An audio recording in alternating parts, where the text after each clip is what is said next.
नमस्कार and welcome to RCI Navshikhar channel. RCI के Navshikhar channel में हमारे सभी दर्शकों का स्वागत है। आज के हमारे प्रोग्राम का टॉपिक है structure and function of ear. And today to have a discussion on this topic we have with us mister Sanjay Kumar, HOD speech and hearing Udaan, and mister VP Shah, associate professor NIHH Delhi. Welcome to RCI Navshikar channel, sir. Progressing further, I would like to say, ear. It's a part of an auditory system that detects the sound. The vertebrate ear shares a common boundary from fish to humans, but has specific variations according to order and species. The human ear not only recognizes the sound, but also helps in ascertaining the sense of balance and maintaining the direction. The human ear converts the sound pressure waves into the neural signals, which is ultimately sent to the brain. And human ear can listen to the sound waves ranging in the frequencies of 20 Hz to 20 kHz, which is said to be an audio range. Although the human ear recognizes the sounds, but ultimately it's the part of brain and central nervous system which hears the sound. So today we'll discuss about the structure and function of ear. To start with, I would like to say कि आप क्या बताना चाहेंगे sir आज structure and function of ear के बारे में? सब दर्शकों को नमस्कार। और आज का जो टॉपिक है structure and function of year, तो सर्वप्रथम जो मुख्य रूप से जो स्ट्रक्चर एंड फंक्शन के जो बेनिफिशियरी होंगे वो हमारे स्टूडेंट हैं, special educator, particularly those who are doing in hearing impairment, कि भाई उनको structure and function why they should know. तो क्योंकि वो एक स्पेशल एजुकेटर हैं और उनको structure and function of ear से क्या लेना देना। लेकिन मैं यहाँ ये सिलेबस में ये टॉपिक इसलिए इंक्लूड किया गया है कि बेसिकली जैसा कि आपने भी इंट्रोडक्शन में बताया कि ये जो ईयर है, ये हियरिंग इम्पेयर्ड जो हमारे बच्चे हैं, जो स्कूल गोइंग चिल्ड्रेन, तो बेसिक है कि चूँकि हियरिंग इम्पेयरमेंट है, उनको श्रवण ईयर में डैमेज है, इसलिए उसके बारे में हमें जानना जरूरी है। लेकिन इसके अलावा हमें ये जानना इसलिए है कि ईयर एक कोई साधारण वस्तु नहीं है। इसके जो हम लोग देखेंगे आगे चल के स्ट्रक्चर जो है और फंक्शन है, अगर एक टीचर कुशल टीचर बनना चाहता है तो इसके स्ट्रक्चर को हमें जानना ही पड़ेगा और इसके फंक्शन को जानना पड़ेगा। इसलिए जानना पड़ेगा कि जो बधिर बच्चा है उसके मैनेजमेंट में, उसके टीचिंग में, उसको आइडेंटिफिकेशन करने में, किसको आइडेंटिफिकेशन करना है, उसके किन किन प्रिवेंशन कि इस तरह के प्रॉब्लम ना हो, ये सारी चीज इनके उपयोगी होगी। और इसलिए उनको ईयर के बारे में जानना है। और जैसा कि हम जानते हैं हियरिंग जो है प्रोसेस है, इम्पॉर्टेंट प्रोसेस है, और उस प्रोसेस में इम्पेयरमेंट की वजह से स्पेशल एजुकेटर जो भी अपना करिकुलम, मेथड, टीचिंग जो बनाते हैं उसको कंपनसेट करना है जो डैमेज हुआ है। इसलिए चूँकि हियरिंग के लिए एक इम्पॉर्टेंट सेंस ऑर्गन है ईयर, तो ईयर के बारे में हमें जानना जरूरी है। बाद में चल के हम देखेंगे कि इसके स्ट्रक्चर यदि वो ना जाने तो बहुत जगह पर बहुत सारे पढ़ाने के जो तरीके हैं वो उसमें कहीं ना कहीं उनको छूट जाएगा और बच्चों को जितना मिलना चाहिए वो चीज़ प्राप्त नहीं होगा। तो इसी चीज़ों से हम लोग स्टार्ट करेंगे और ये एक कुशल टीचर बनने के लिए उनको स्ट्रक्चर के अलावा एक सिंपल वे में नहीं लेना है इसको कि जस्ट एक सिलेबस में है इसलिए 3 भाग होता है, 4 भाग होता है और इसलिए रट जाओ जान लो। इसको एक अच्छी तरीका से इसको how it is related to speech, how this is related to language, how it is related to education, क्योंकि जो हियरिंग सिस्टम है सिर्फ एक बधिर बच्चे के साथ जो काम कर रहा है उन्हीं को सिर्फ नहीं जानना चाहिए, ये हियरिंग एक सामान्य व्यक्ति को भी जानना जरूरी है, क्योंकि हियरिंग सेंस के द्वारा हमारा जो लैंग्वेज का development, educational development, social development, जो मैंने लगेगा कि हमारे जीवन का एक चीज हियरिंग के बिना अधूरा रह जाएगा।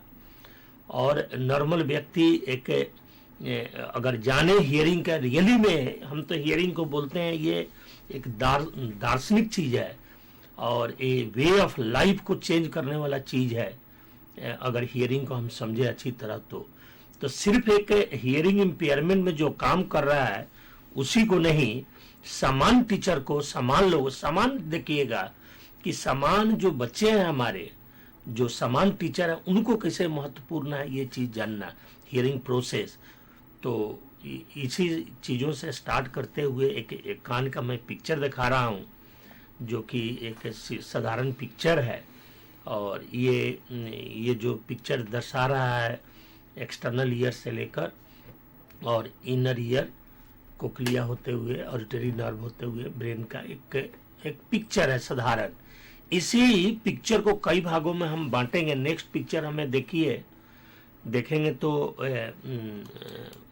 लगेगा कि इसको कई भागों में हम लोगों ने बांटे हैं कि external ear, middle ear, inner ear and चौथा है सेंट्रल ऑडिटरी पाथवे। तो ये इसके बारे में हमें थोड़ा पार्ट करके समझना जरूरी है।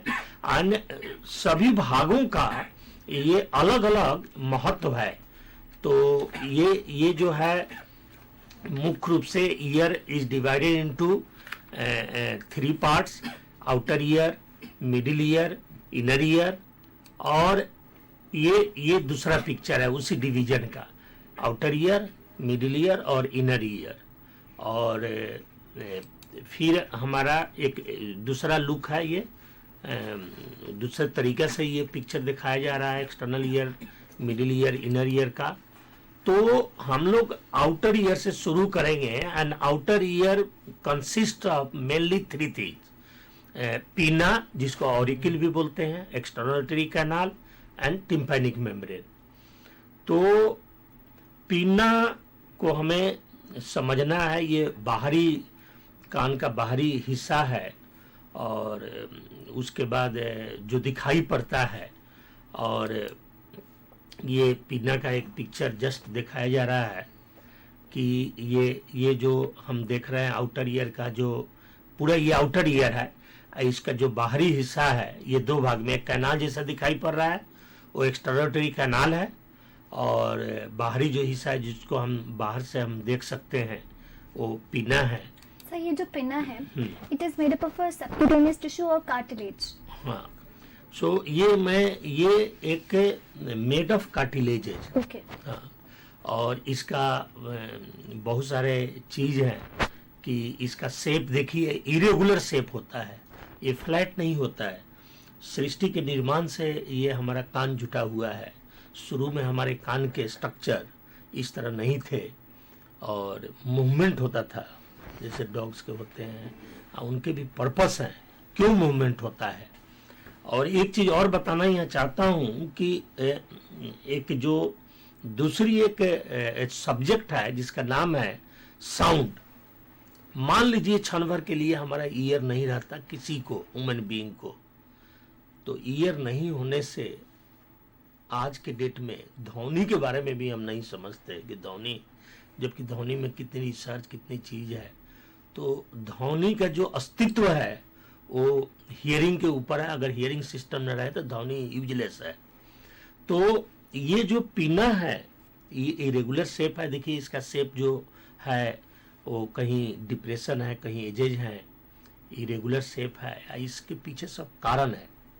शेप इरेगुलर होने का मुख्य कारण ये है कि साउंड जो आ रही है फ्रॉम डिफरेंट साउंड की वेव्स डिफरेंट डायरेक्शन से, तो किसी भी डायरेक्शन से साउंड को वेव्स के स्ट्राइक करने पर पीना में जो रिफ्लेक्शन होता है वो towards external auditory canal.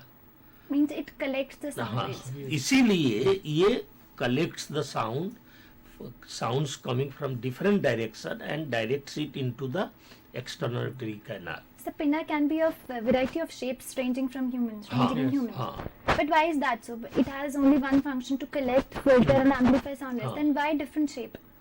different shape means in human being with the age it changes. Okay. or that's otherwise the shape is almost same. Okay. अच्छा, second thing what I was saying कि शुरू में हमारा human being का भी it was just like animals, movement होते थे कान में। सृष्टि का जब निर्माण हुआ था धीरे धीरे धीरे धीरे इसमें स्टेबिलिटी आई, क्योंकि इसके फंक्शन को समझा गया and God has changed it. And इसको शेप को देखिए, पहले फ्लैट हुआ करते थे। आदि मानव का देखेंगे कान आप, वो इस तरह का नहीं थे और अब उसमें मूवमेंट होता था। मूवमेंट इसलिए होता था कि अभी भी जानवर, कई जानवर हैं देखिएगा, मूवमेंट होता है इसलिए कि they can with the movement they can understand the direct sounds coming from different direction. They can localize the हाँ, sound. Localise the sound. Okay.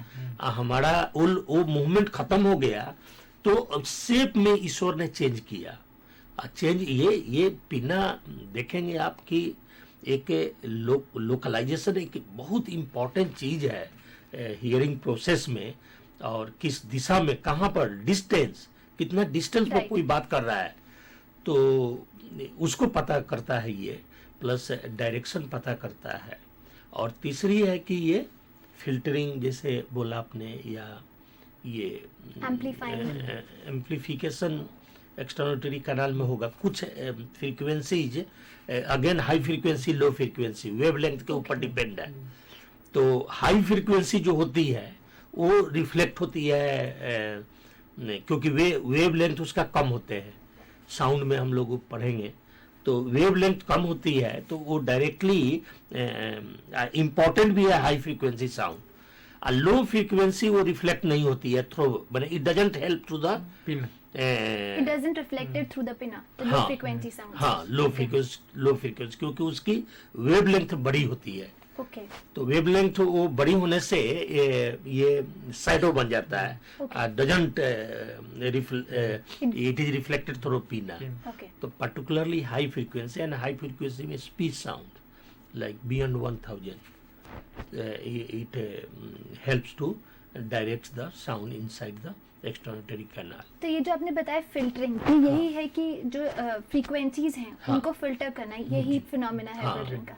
Okay, high wavelength को रिफ्लेक्ट करते हाँ. हैं and not the low wavelength. Low okay, तो ये पीना का ये है, इसको ऑरिकल भी बोला जाता है।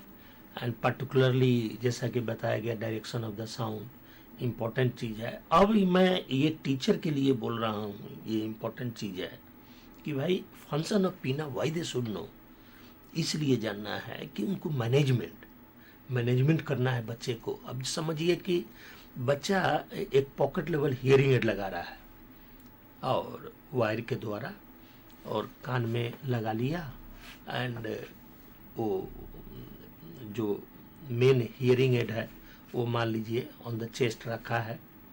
So the function of pinna gone, right, क्योंकि sound whatever sound is coming to the hearing aid, exactly, sound is coming to the hearing aid, that is important, not the sound coming to the pinna. Right, So that is a one point. Second point I am saying कि इसीलिए हम we are trying to make the hearing aid smaller and smaller and उसके advantages हैं। दूसरी चीज है कि बच्चा अगर दोनों कानों में हियरिंग एड लगा रहा है तो दोनों कानों में हियरिंग एड लगाने से ही उसको लोकलाइजेशन की फायदा होगी। अब प्रश्न उठता है why God has made 2 years. Exactly, God कोई सोच कर बहुत रिसर्च करके एक कान भी बना सकते थे, शरीर में बहुत सारे अंग है, एक ही है, कान को क्यों 2 बनाया और वो भी हेड के दोनों तरफ। ये सब भी रीजन है, सामने क्यों नहीं, एक ही पास ही 2 कान क्यों नहीं नाक जैसा बना। तो ये सब फिजिक्स है, फिजिक्स ऑफ हियरिंग। तो उसमें हम बड़ा इसकी लंबा ये है। तो टीचर को मैं इसलिए बोल रहा हूँ कि एक तो है कि उसको मेंटेन करना है पीना के फंक्शन, अपने मैनेजमेंट में ये प्रोग्राम लाना है ताकि बच्चे को मैक्सिमम बेनिफिट हो। एक ट्रेनिंग देते हैं ऑडिटरी ट्रेनिंग, उसमें direction of the sound also you are teaching and different angles, sound coming from different angles and from different distance, that also he should be able to discriminate the sound with respect to distance and with respect to angles. तो अगर वो hearing aid का management, पीना का management वो महत्व नहीं जानता है तो वो डिफरेंट एक हियरिंग एड बच्चा पाना है और डिफरेंट एंगल से वो ट्रेनिंग दे रहा है और वो सोच रहा है कि बच्चा वो रिस्पॉन्स करे, अलग अलग बताए कि इस दिशा से साउंड आया, इस दिशा से आया, तो एक हियरिंग एड पाना है मुश्किल है। तो ये इसलिए टीचर को जब, क्योंकि discrimination between the angles, discrimination between the distance of the sound, different distance sound coming, वो यदि वो जब हायर लेवल है ये हमारे ऑडिटरी ट्रेनिंग के प्रोसेस में, तो वो प्लानिंग जब करेगा तो इस चीज़ को मद्देनजर रखेगा। तो हम क्या करते थे, कॉस्टली हियरिंग एड होते हैं तो पहले की दोनों पिना का जो इफेक्ट है ये होना जरूरी है, तो दोनों कानों में हियरिंग एड लगाए, एक पहला इम्पोर्टेंट है। और उसको हम थोड़ा डिस्टेंस में, चूंकि बॉडी लेवल गवर्नमेंट एड है, गवर्नमेंट से poor people they can not purchase hi fi hearing aid, और तो वो पॉकेट लेवल लगाता था। तो हम लोग एडवाइस देते थे कि वो एक हार्नेस बनाए हियरिंग एड का और अलग अलग जगहों पर रखे ताकि वो दोनों के बीच में डिस्टेंस मेंटेन करे बच्चा।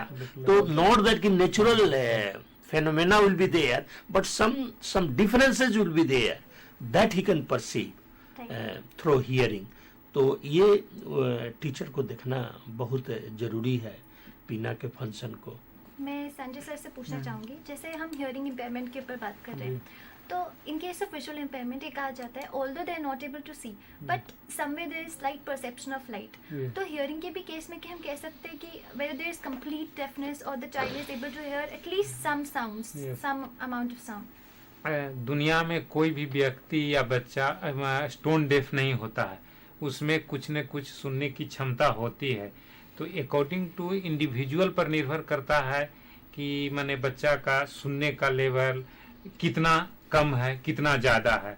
कोई भी व्यक्ति स्टोन डेफ नहीं होता है, तो इंडिविजुअल पर निर्भर करता है कि उसका जो ये तीन जो सर ने सिस्टम बताए, जो तीन ऑर्गन है, इसका जो पार्ट है external ear, outer ear, middle ear और इनर ईयर, तो इसमें जो इनर ईयर में जो अलग आगे जाएंगे सर बताएंगे, तो उसमें कि कहाँ पर कितना डैमेज है उसके आधार पर उसकी क्षमता क्या है। कुछ ओल्ड एज वाले को जैसे होता है प्रेस्बाइकोसिस होता है, तो उसमें सुनने की क्षमता अकॉर्डिंग टू एज के अनुसार कम जाता है। लेकिन आपने जो क्वेश्चन किया उसमें यही है कि बच्चे कोई भी स्टोन डेफ नहीं होते हैं, व्यक्ति में सुनने की क्षमता कुछ न कुछ होती ही है।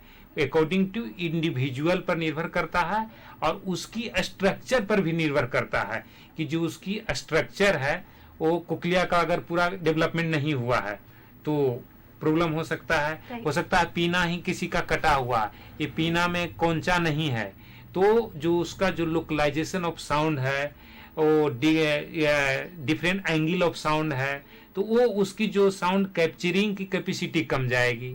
तो जब वो साउंड रिसीव कम करेगा तो वो फिल्टरिंग और बाईपास इनर ईयर को साउंड कम जाएगा। तो वो अकॉर्डिंग टू जो डिफरेंट इंडिविजुअल पर निर्भर करता है कि हर लोगों की सुनने की क्षमता अकॉर्डिंग टू एनाटॉमिकल जो स्ट्रक्चर है उसके आधार पर भी कम और ज्यादा होता है। और जैसे सर ने हमें बताया लोकलाइजेशन ऑफ साउंड, तो न्यूबॉर्न अगर हम इन्फेंट को देखें तो कौन सी एज में जो है लोकलाइजेशन ऑफ साउंड आ जाता है? नहीं, बच्चा तो अगर जन्म लेता है उस समय से ही बच्चा सामने की माँ की अगर साउंड वो सुनकर स्माइल करता है तो वो करता है। फिर आप देखिएगा 3 से 6 महीने में बच्चा आप लेफ्ट और राइट साउंड करता है। 9 महीने में आप ऊपर के साउंड, अगर ऊपर की तरफ आप रैटल बजाइएगा तो बच्चा इस तरीके से लोकलाइजेशन करता है। यानी कि 9 मंथ के आसपास 1 साल साउंड आ रहा है। इवन जिन बच्चे का हेयरिंग अब नॉर्मल है वहां पे थोड़ा सा ये मुश्किल होता है, लेकिन नॉर्मल डेवलपमेंट में है कि अलग अलग एज में, जिसे मैं बताया 3 महीने में 2 महीने में बच्चे ये करते, 3 महीने में साइड का साउंड, 9th मंथ में ऊपर का साउंड वो करने लगते हैं। स्टेप बाय स्टेप लोकलाइजेशन होता है। अगर उस समय बच्चा अगर वो साउंड लोकलाइजेशन नहीं कर रहे हैं, इसका मतलब बच्चा में सुनने की क्षमता कहीं ना कहीं कम है। और ये जो लोकलाइजेशन है, साथ ही साथ एम्पलीफिकेशन और फिल्टरिंग भी साइमल्टेनियसली गोज ऑन। यस। तो सर अब तक हमने डिस्कस किया पिना के बारे में। Next what we are going to discuss? Pinna के बारे में हमने उसके महत्व को, पिना को समझा हमने ब्रीफ में, और थोड़ा सा उसका स्ट्रक्चर जानना जरूरी है। कारण क्यों है कि जब मैनेजमेंट का एक इम्पॉर्टेंट पार्ट है जो कि टीचर के लिए बहुत महत्वपूर्ण है, कोई भी हियरिंग एड लगाएगा बच्चा, उसके साथ साथ ईयर मोल्ड लगाना जरूरी होता है। और ear mould, how to fit the ear mould, how to remove from the ear, and plus which ear mold is giving much more benefit. Right. अब the technology ear mold में बदल गई. It is just not holding the receiver of the hearing aid or hearing aid itself behind the in the ear में hold भी, inside the ear mold hearing aids are inbuilt. तो जो ये जो है पिना का यदि स्ट्रक्चर एक टीचर जानेगा तो हियरिंग एड के कैसे वो निकालना है कान से, और थोड़ा सा भी मिस्टेक हो गया तो इट में damage the year also, painful हो सकता है निकालने वक्त। तो ये अच्छा है। ईयर मोल्ड हम जब बनाते हैं टीचर को, कभी कभी आजकल टेक्नोलॉजी बढ़ गया है, teachers they can take the impression and send the impression to the factory and they can prepare, और श्रिंक वगैरह का ख़त्म हो गया है। तो इसमें जो हमारा पिना है, जो ये बाउंड्री जो होता है कान का, उसको हेलिक्स बोलते हैं, थोड़ा उसके बारे में जानना। उसके बाद उसी के पैरेलल में एक और बाउंड्री आती है, उसको एंटी हेलिक्स बोलते हैं। और एक ट्रेगस होता है, इंटीरियर पोर्शन नीचे जो होता है हमारा ट्रेगस। फिर से लोबुल होता है, लोबुल में खासकर लेडीज लोग, चाहे girls, they can use their earrings and other ornaments. वो चूँकि कार्टिलेजेस का बने होते हैं, इसीलिए मसल्स वगैरह नहीं होते हैं, तो इट इज़ नॉट, अदरवाइज मुश्किल हो जाता है यूज करना। तो ईश्वर वो भी ध्यान दिया है कि लोग पहने, अब तो लड़के भी पहनते हैं, तो पहन सकते हैं वो लोग। तो ये भी जानना जरूरी है उसके कि कोंका जो just opening of the at the beginning of the external canal, उसको कोंका बोलते हैं। अब कोंका हियरिंग एड भी आ गया, मोल्ड भी आ गया, तो वो उसकी लंबाई चौड़ाई कितनी है। Right. और ये जो हम इम्प्रेशन लेते हैं जब, तो उसकी जो कॉटन बॉल लगाते हैं, तो कॉटन बॉल लगाने वक्त हमें जानना पड़ेगा उसकी डायमीटर ऑफ द कोंका। तो ये सारी चीज मैनेजमेंट के लिए एक टीचर को, हम ये नहीं बोल रहे हैं कि वो बहुत डिटेल में जाए, लेकिन उसकी जो बेसिक है स्ट्रक्चर एंड फंक्शन, जहाँ तक तो उनकी teaching of a deaf child concern है, वो तो जानना ही पड़ेगा। इसको अदरवाइज बाद में कोई भी चीज हियरिंग इम्पेयर बच्चे के लिए वो करने लायक नहीं रहेगा, करना भी नहीं चाहिए उससे, नहीं तो कहीं ना कहीं अधूरा रह जाएगा। इसके बाद हमारा दूसरा पोर्शन है external tree canal. Sir, I would like to ask a question here. ये जो ग्रोथ ऑफ द ईयर है, मतलब up till which age the ear grows fully developed? तो वो तो हम शुरू में ही बोलना चाहिए हम लोगों को कि जब माँ के पेट में बच्चा होता है तो करीब 6 to 7 मंथ ये completely it starts working. Okay. हाँ, इट स्टार्ट्स वर्किंग। अभी रिसेंट का जो फिल्म आया है उसमें भी दिखाया है, वो क्या नाम है उनका, 3 इडियट्स में। हाँ जी। बहुत अच्छा से, मैंने सच टाइप ऑफ थिंग, लोग देखते हैं कोई चीज़, लेकिन क्या हमारे लिए है उसको रखना चाहिए। वहाँ भी उन्होंने, हमने देखा था, चाहे ये वी कैन अंडरस्टैंड। इवन अपनी हिस्ट्री देखिए आप, जो जब वो पेट में थे, क्या नाम है उनका, अभिमन्यु, तो पूरा चक्र भी जी, उनको इतना चक्र भी, सिखाया था। हाँ। जी। तो पहले हम जानते थे, सोचते थे कि इसी तरह की कहानी है, लेकिन जब हमने धीरे धीरे साइंस से बढ़ा, हम we started trying to understand इसकी डेवलपमेंट, तो हमें मैंने अराउंड 7 months, मैंने 2 months before the delivery ear starts working. हमारे पास ऐसे इक्विपमेंट भी है, we can know the status of the hearing Before- before the Before- delivery, हाँ, in before- the Okay. itself. लेकिन वो हमारे पास है audiometer, the movement of the But how the response is being like calculated, like हाँ if it- movement, Okay. Sound is produced Okay. and movement of the stomach, that is Okay. before and after, and you can increase decrease the decrease intensity the- of the sound. Okay. So at least identification, a screening purpose we can do Right. कि whether child is hearing or not, or so वो भी है, लेकिन करते नहीं है, उसको ignore कर दिया गया है। देखेंगे आप, क्योंकि पहले टेक्नोलॉजी हमारे पास नहीं था। एक तो है कि सून आफ्टर बर्थ एक मदर को साइकोलॉजिकल ट्रॉमा होगा, बिफोर बर्थ ऑल्सो कि the moment she Right. Knows कि my child is deaf and all this thing, so उसके लिए करते नहीं है। नाउ वी हैव इक्विपमेंट कि soon after birth we can assess the hearing. तो आजकल OAE आ गया, बेरा आ गया, SSR आ गया, तो इन सब इक्विपमेंट से after the birth ultimately we are going to do everything management after the birth, and 2 months before you cannot do anything, you cannot prevent also, you cannot do anything. और sir जैसे आपने बताया year moulds के बारे में, हाँ।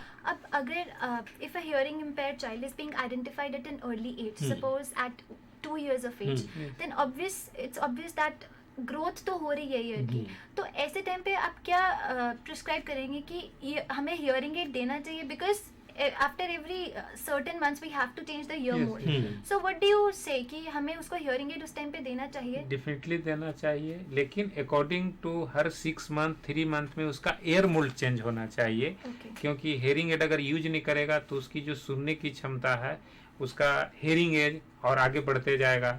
तो environmental sound जो ईयरली इंटरवेंशन प्रोग्राम है हेयरिंग के लिए, उससे वो लैक होगा। ईयरली जो हेयरिंग से लैंग्वेज डेवलपमेंट करना है वो लैक होगा।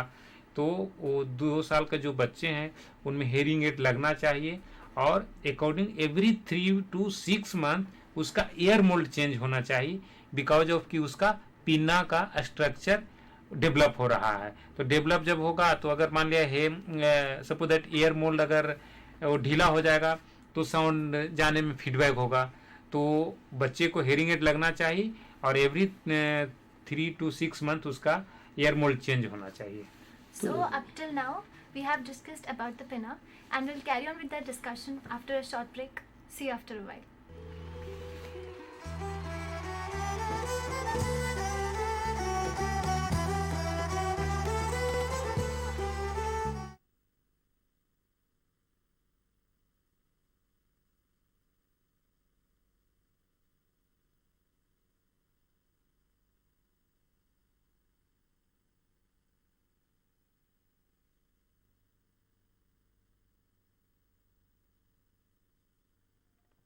The chief handicap of the blindness is not blindness, but the attitude of seeing people towards them. आइए जानने और समझने की कोशिश करते हैं कि बधिरांधता यानी डेफ ब्लाइंडनेस क्या है। बधिरांधता एक स्थिति है जिसमें दृष्टिहीनता एवं सुनने की शक्ति में कमी आती है तथा जिससे विचारों के आदान प्रदान और रोजमर्रा की आवश्यकताओं की पूर्ति में समस्या उत्पन्न होती है। बलराम एक 9 साल का बधिरांत बच्चा है। वो एक प्री मैच्योर बच्चा है जिसका शारीरिक विकास उसकी आयु के अनुरूप नहीं हुआ था।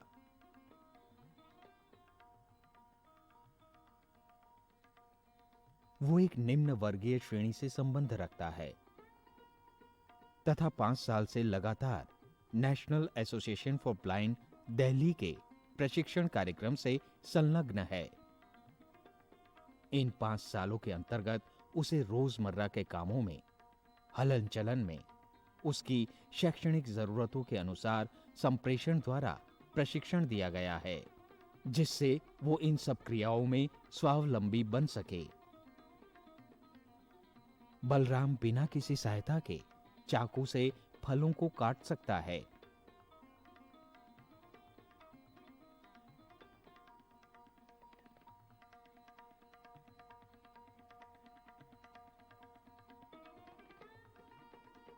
उनके छिलकों को कूड़ेदान में डाल सकता है।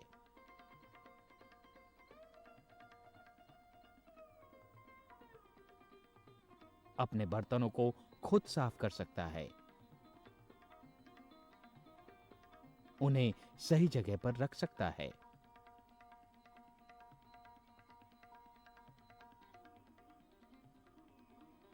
सही बर्तनों का चयन करके खुद खाना खाता है।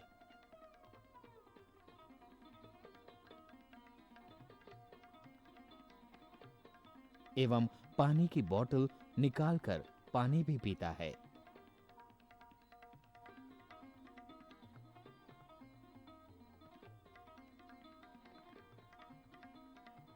इन सभी क्रियाओं में वो टेक्चुअल साइन लैंग्वेज से निर्देशों को ग्रहण करता है और अपने भावों को व्यक्त करता है।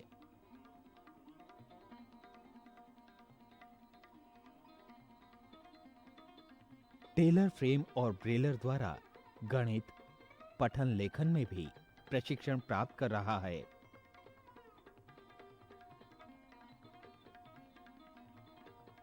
सभी बच्चों की तरह उसका भी एक मनपसंद खेल है। उसे सेलफोन को अपने कानों पर लगाकर उसका कंपन महसूस करना अच्छा लगता है। कहा जाता है, walking with a friend in dark is better than walking alone in light. कहने का तात्पर्य है कि वो लॉन्ग केन ट्रेवल, टैक्टाइल पाथ,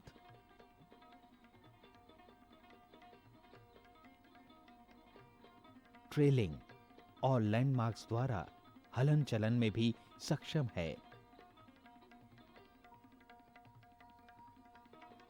और व्यायाम संबंधी क्रियाएं जैसे ट्रेडमिल, स्टैटिक साइकिल का स्वचालन भी कर सकता है। कहा गया है, the best and most beautiful things in the world can not be seen और even touched, they must be felt with the heart.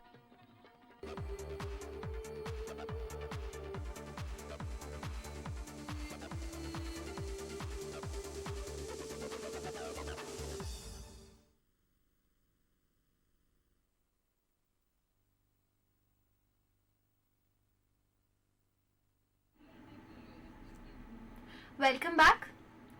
Our viewers can call us for any queries. हमारा टोल फ्री नंबर है 1800112008।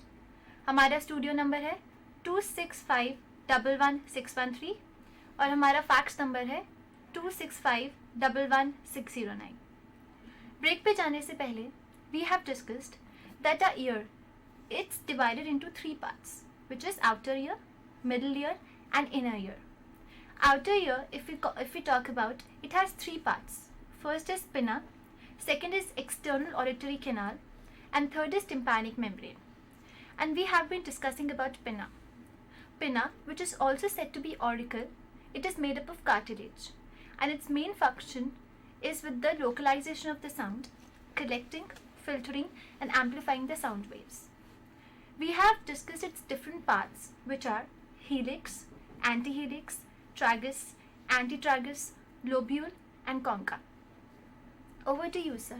पिना के बाद अब हम क्या discuss करेंगे? पिना के बाद जो आउटर ईयर का दूसरा भाग है बहुत इम्पोर्टेंट है, जिसको हम बोलते हैं एक्सटर्नल ऑडिटरी कैनाल या एक्सटर्नल ऑडिटरी मिएटस, दोनों एक ही चीज़ है। और करीब पिना से जस्ट जो कोंका के बाद शुरू होता है एंड मिडिल ईयर जहाँ पर टिम्पैनिक मेम्ब्रेन होते हैं, वहाँ पर ये ख़त्म होता है। इसकी करीब लंबाई 2 इंच के बराबर होती है, अराउंड 27 मिलीमीटर, और डायमीटर 7 मिलीमीटर के आसपास होता है। और ये उम्र के हिसाब से इसमें भी चेंजेज आया है। This I am telling adult, average adult, और छोटे बच्चे में नेचुरली कम होगा। तो जब हम हियरिंग एड बना रहे हैं या हियरिंग एड इंसर्ट कर रहे हैं मोल्ड, तो ये इम्पोर्टेंट है। इस एक्सटर्नोटरी कैनाल का 2 भागों में बांटा गया है। बाहरी भाग को कार्टिलेजिनस पार्ट बोलते हैं, और इंटरनल भाग को that is called bony part. और दोनों जहाँ पर मिलते हैं वहाँ पर जस्ट पहले तो ये स्ट्रेट नहीं होता है, जस्ट स्ट्रेट कैनाल है, ये नली है, और सीधा नहीं होता है। थोड़ा सा बाहर से इंटीरियर एंड इंफेरियर, माने सामने और नीचे की तरफ थोड़ा बेंट होता है, थोड़ा सा एस शेप स्लाइटली। रीजन है कि सीधा नली रहता तो साउंड जब suppose very high intensity sound आती और डायरेक्टली टिम्पैनिक मेम्ब्रेन पर पहुंचती है, इट कैन डैमेज। तभी भगवान ने ये सब किया है लीला कि उन्होंने थोड़ा सा नैरो बनाया एस शेप में कि स्ट्राइक करे higher intensity sound and high sound wave जो है, साउंड प्रेशर वो डैमेज ना करे, तो इसलिए एक शेप बना है। तो जब हम, ये इम्पोर्टेंट है शेप को जानना, नली की जो स्ट्रेट नहीं है, जब ईयर मोड लगाते हैं हम, तो या you want to see the wax and all this thing in the ear canal, तो उसको हम पिना को होल्ड कर बैकवर्ड एंड अपवर्ड ये खींचेंगे तो it will become slightly straight and you can see the tympanic membrane. Okay. अच्छा, ईयर मोड लगाने वक्त या निकालने वक्त या इंसर्ट या जब बाहर निकाले तो यही प्रोसेस हमें करना है। डायरेक्टली खींचेंगे तो it can be painful to the child, और एक बार पेन हो जाएगा बच्चे का तो दोबारा जब लगाना जाएगा तो रोना शुरू करेगा, सोचेगा फिर मेरे को पेन होने वाला है। तो हमको धीरे से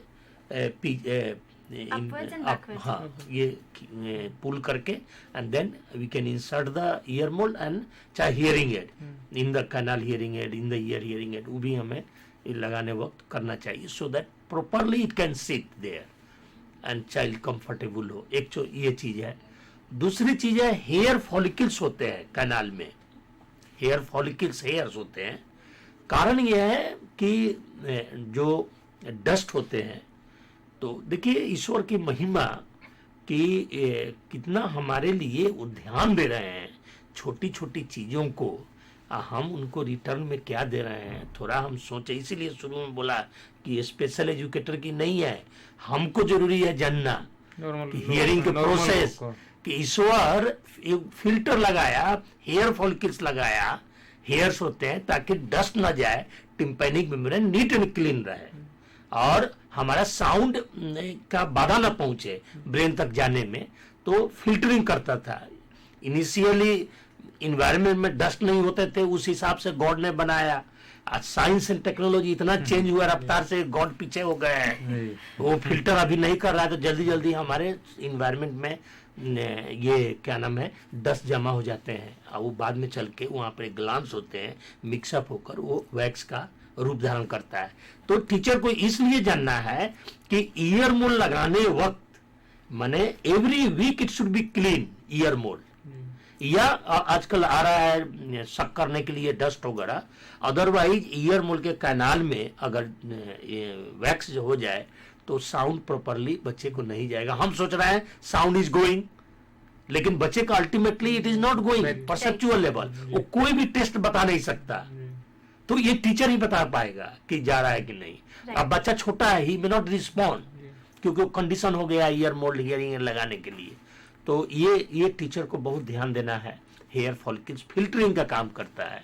सर जैसे आपने ईयर वैक्स के बारे में बताया या सेड्यूमेंट जिसे हम कहें, तो ये भी कुछ हद तक प्रिवेंट इन्फेक्शन है उसको प्रिवेंट करता है। हाँ, एक ग्लैंड जो निकलता है वो एंटीसेप्टिक इन नेचर होता है। जो दोनों कार्टिलेजिनस एंड बोनी पोर्शन है उसी के जस्ट नीचे इस्थमस वो बोलते हैं उसको, तो वहां पर एक ग्लैंड सेक्रेट होता है। और देखिए कोई इंसेक्ट चला जाएगा, जर्म चला गया, इट शुड किल।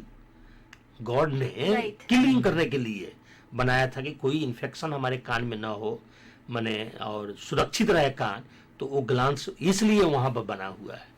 तो ये 3 मेजर फिजियोलॉजिकल फंक्शन है। और एक इम्पॉर्टेंट हमारे खासकर हम लोगों के लिए ज़रूरी है हियरिंग इम्पेयरमेंट में जो है कि जो कैनाल है ये it works like a resonator. Resonator क्या चीज़ है? रेजोनेशन एक मैकेनिज्म है जिसमें इसका एक अपना नेचुरल फ्रीक्वेंसी है। जैसे ये हमारा कैनाल है, तो कैनाल की नेचुरल फ्रीक्वेंसी फ्रॉम 2000 टू 3500 के बीच में, और एवरेज ले तो एट अराउंड 2500 हर्ट्ज, इस फ्रीक्वेंसी पर इसकी नेचुरल है फ्रीक्वेंसी। तो the sound which is coming from the environment which have all the frequencies, so जब एक साउंड आ रही है और इसकी नेचुरल फ्रीक्वेंसी के पास जब आती है साउंड, तो उसमें एम्प्लीफिकेशन होता है, एम्पलीट्यूड इंक्रीजेज। इट मीन्स कि by virtue of resonation there is a amplification at some frequencies, that is called resonation, और वो साउंड ऑटोमेटिक बढ़ जाता है। तो मैं क्या यहाँ कहना चाहता हूं कि हमने टेस्ट किया लेकिन नेचुरल गेन को हमने नहीं जाना, क्योंकि फिर टेस्ट करते हैं हम लैब में, वह ईयरफोन लगाते हैं, ईयरफोन से सुनना and directly sound coming from the free field उसको बोलते हैं, एंड फ्री फील्ड का sound and through earphone sound, दोनों में अंतर है। ये स्टडी करा गया है कि फ्री फील्ड का अराउंड 10 dB बेनिफिट होता है। तो हमने ऑडियोमेट्री टेस्ट किया, प्लस ये नेचुरल जो हमारा गेन हो रहा है उसको हमें मद्देनजर रखना है। जब हियरिंग एड लगाते हैं बच्चे के कान में, तो इसकी natural frequency change, because it is blocked, it is close, so natural frequency we are not able to get. So हमारा जब मैनेजमेंट, हियरिंग एड मैनेजमेंट और प्रेस्क्रिप्शन ऑफ हियरिंग एड जब करते हैं, तो कितना लॉस हुआ है? अराउंड 10 से 15 dB हमारा बेनिफिट हुआ था ऑन दोज फ्रीक्वेंसीज। वो चार्ट है, वो सब रिसर्च डाटा है। तो वो लॉस हो गया हियरिंग एड लगाने से। इट मीन्स कि जो नेचुरल गेन हो रहा था वो लॉस हो रहा है, तो उसको हियरिंग एड को ऐसे हम बनाएंगे कि जो लॉस हुआ दैट कुड बी कंपनसेटेड। इसीलिए हियरिंग एड, देखिए there are so many things, hearing aid people are going in the market, खरीद लो, नहीं, there are so many depending upon the size of the ear, right, how much loss is there, how much resonation is there, what is the natural frequency of the external canal। तो ये सारी teacher को जानना जरूरी है for better giving, like language training दे रहा है, स्पीच ट्रेनिंग दे रहा है, और ऑडिटरी ट्रेनिंग दे रहा है। ये सारी चीजें, तो उसका काम हल्का हो जाएगा। डेफ बच्चे आने वाले दिनों में अब डेफ बोलने लायक नहीं रह जाएंगे कि डेफ के बारे में हमारे ख्याल से आने वाले दिनों में चर्चा भी नहीं होने वाला है, इसलिए कि the way technology is changing, cochlear implant they are able to hear like us, और बाद में हम ये सब चर्चा, हमें जरूरत नहीं पड़ेगा कोर्स चलाने के लिए। जहां तक मैं सोच रहा हूँ after 10 years the way things are changing in the hearing science. So ये एक्सटर्नल कैनाल का प्रक्रिया है। सर जैसे एक मैं संजय सर से क्वेश्चन पूछना चाहूंगी, एको पोजिशनिंग सिस्टम जिसे हम कहते हैं EPS, उसके बारे में आप कुछ बताना चाहेंगे, whether it is related to the outer ear itself, जो इको पोजिशनिंग सिस्टम है? जी, इसमें ये है कि जब आउटर ईयर पीना से लेकर के एक्सटर्नल ऑडिटरी कैनाल और ऑडिटरी कैनाल यानी कि टिम्पेनिक मेम्ब्रेन तक जो साउंड जाती है, उसमें इसका बहुत बड़ा रोल है।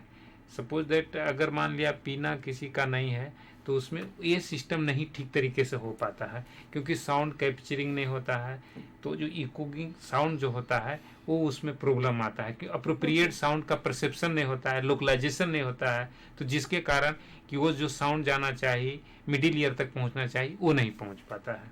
और एक पार्ट होता है Darwinian tubercle, it has some specific function. Echo का मैं एक और बता रहा हूँ, रिवर्बरेशन इसको बोलते हैं। इसको कैलकुलेट करते हैं टाइम में, एंड साउंड जब 60 dB हो जाता है maximum sound, when it is reduces up to 60 dB, and then time, how much time it takes.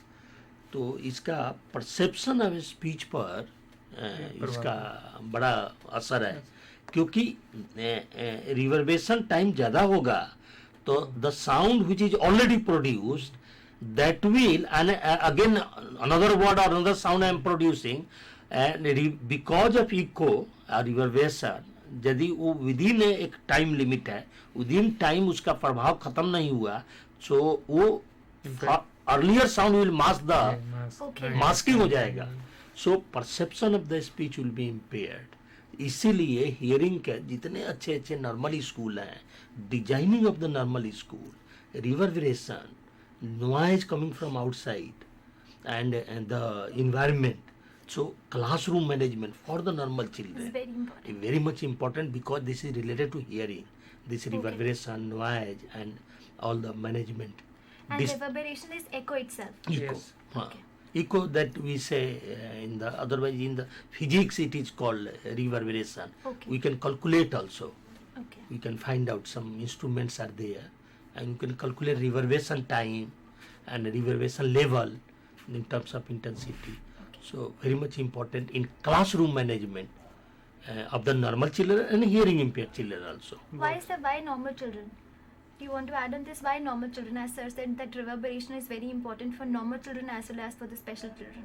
तो एक्चुअली जो नॉर्मल चिल्ड्रन, हमारा जो हेयरिंग पाथवे है जो नॉर्मल बच्चे के लिए होना चाहिए, क्योंकि अगर हम सिर्फ हेयरिंग की बात करते हैं तो स्पेशल नीड के लिए नहीं बात करते हैं, वो नॉर्मल के लिए। अगर नॉर्मल कोई भी नॉर्मल बच्चा है, नॉर्मल क्लास में पढ़ता है, अगर उसका हेयरिंग स्ट्रक्चर सही नहीं है, हेयरिंग में प्रॉब्लम है, सपोज दैट अभी जब बोल रहे थे सर कि एक्सटर्नल ऑडिटरी कैनाल में अगर मान लिया वैक्स है, तो बच्चा जो टीचर जो पढ़ा रहे हैं, जो टीचर की बातों को ठीक तरीके से परसीव नहीं करेंगे, हेयरिंग करेंगे बट वो लिसनिंग नहीं करेंगे क्योंकि पूरा साउंड नहीं जा रहा है, तो उसके बाद वो डिस्क्रिमिनेट नहीं करेंगे, अंडरस्टैंडिंग नहीं करेंगे। जब अंडरस्टैंडिंग नहीं करेंगे तो वो एक्सप्रेशन नहीं करेंगे, तो वो ऑल ओवर उसका communication development, personality development, class में पुअर परफॉर्मेंस होगा, तो ये सब चीज इम्पैक्ट करता है। रिसर्च भी किया गया है, writing normal I am talking, and writing ability, reading ability, mathematical, all these things in the presence of noise and in the control environment and uncontrolled. Okay. And lots of, with the normal children, lots of differences have been found. So this is the important for the normal As well as children. special हाँ, children. special और children. Sir जैसे मैंने पूछा Darwinian tubercle, ये क्या outer ear का ही part है? ये आउटर ईयर का पार्ट तो है। इसका मेन फंक्शन कुछ ऐसे स्पेसिफिक फंक्शन है? Whether it's a part of pinna or what? It's a part of pinna itself. Which one? The Darwinian tubercle. Darwinian tubercle, that I don't know. Okay, में इसका कुछ specific function है कि it's just a part of the outer? It's a part of outer ear itself. No, some function, I mean, I don't know. Okay, so we have discussed about the outer ear, which is divided into pinna, the external auditory canal, and the tympanic membrane. तो tympanic membrane का सब main function क्या है? अगर So हम बात करें। this tympanic membrane, important organ of the ear, it divides external ear and middle ear, and it is also called eardrum. Reason is that कि made of 3 layers, 3 लेयरों से बना होता है, स्किन का, उसके बाद कनेक्टिव टिश्यू, उसके बाद बाहरी का म्यूकस मेम्ब्रेन का, which is inside the middle year.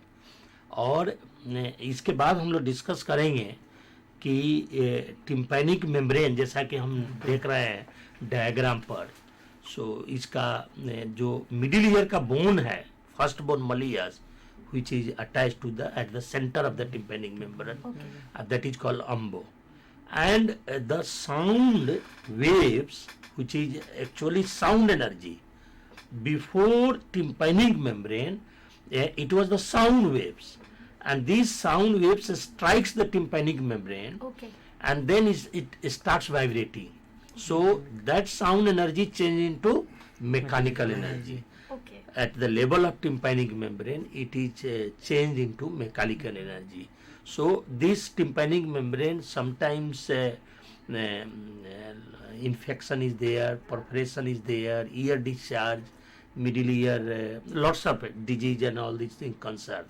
But important thing is the loss will not be very high.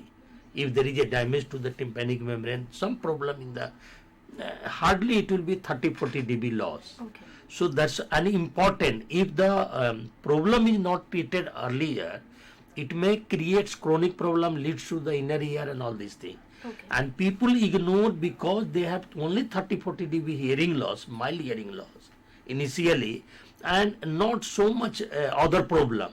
So they ignore it. But internally it is just becoming chronic Right. and leading to the infection, leading to the inner ear. So ये हमें ignore नहीं करना चाहिए. And WHO ने भी बताया है ये discharge major causes in the. Sir जैसे हम बोलते हैं कि we should not insert the things like match sticks और पेन और Yes. कॉटन बड्स इनटू हाँ. The ear that will damage the ear. तो Tympanic. Basically it is related to the हाँ. Yes, tympanic. yes, yes. Okay. Not even cotton buds. We should use them or not because certain cotton researchers birds. show that हाँ. that the damage is also caused by cotton buds. Yes.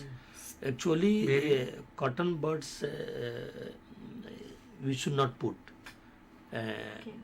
There are some specialist people, and reason is that cotton, in particularly younger children, cotton buds लगाएंगे हम तो वो तो बड़ा होता है and जो मैल है बाहर का वो अंदर चला जाएगा.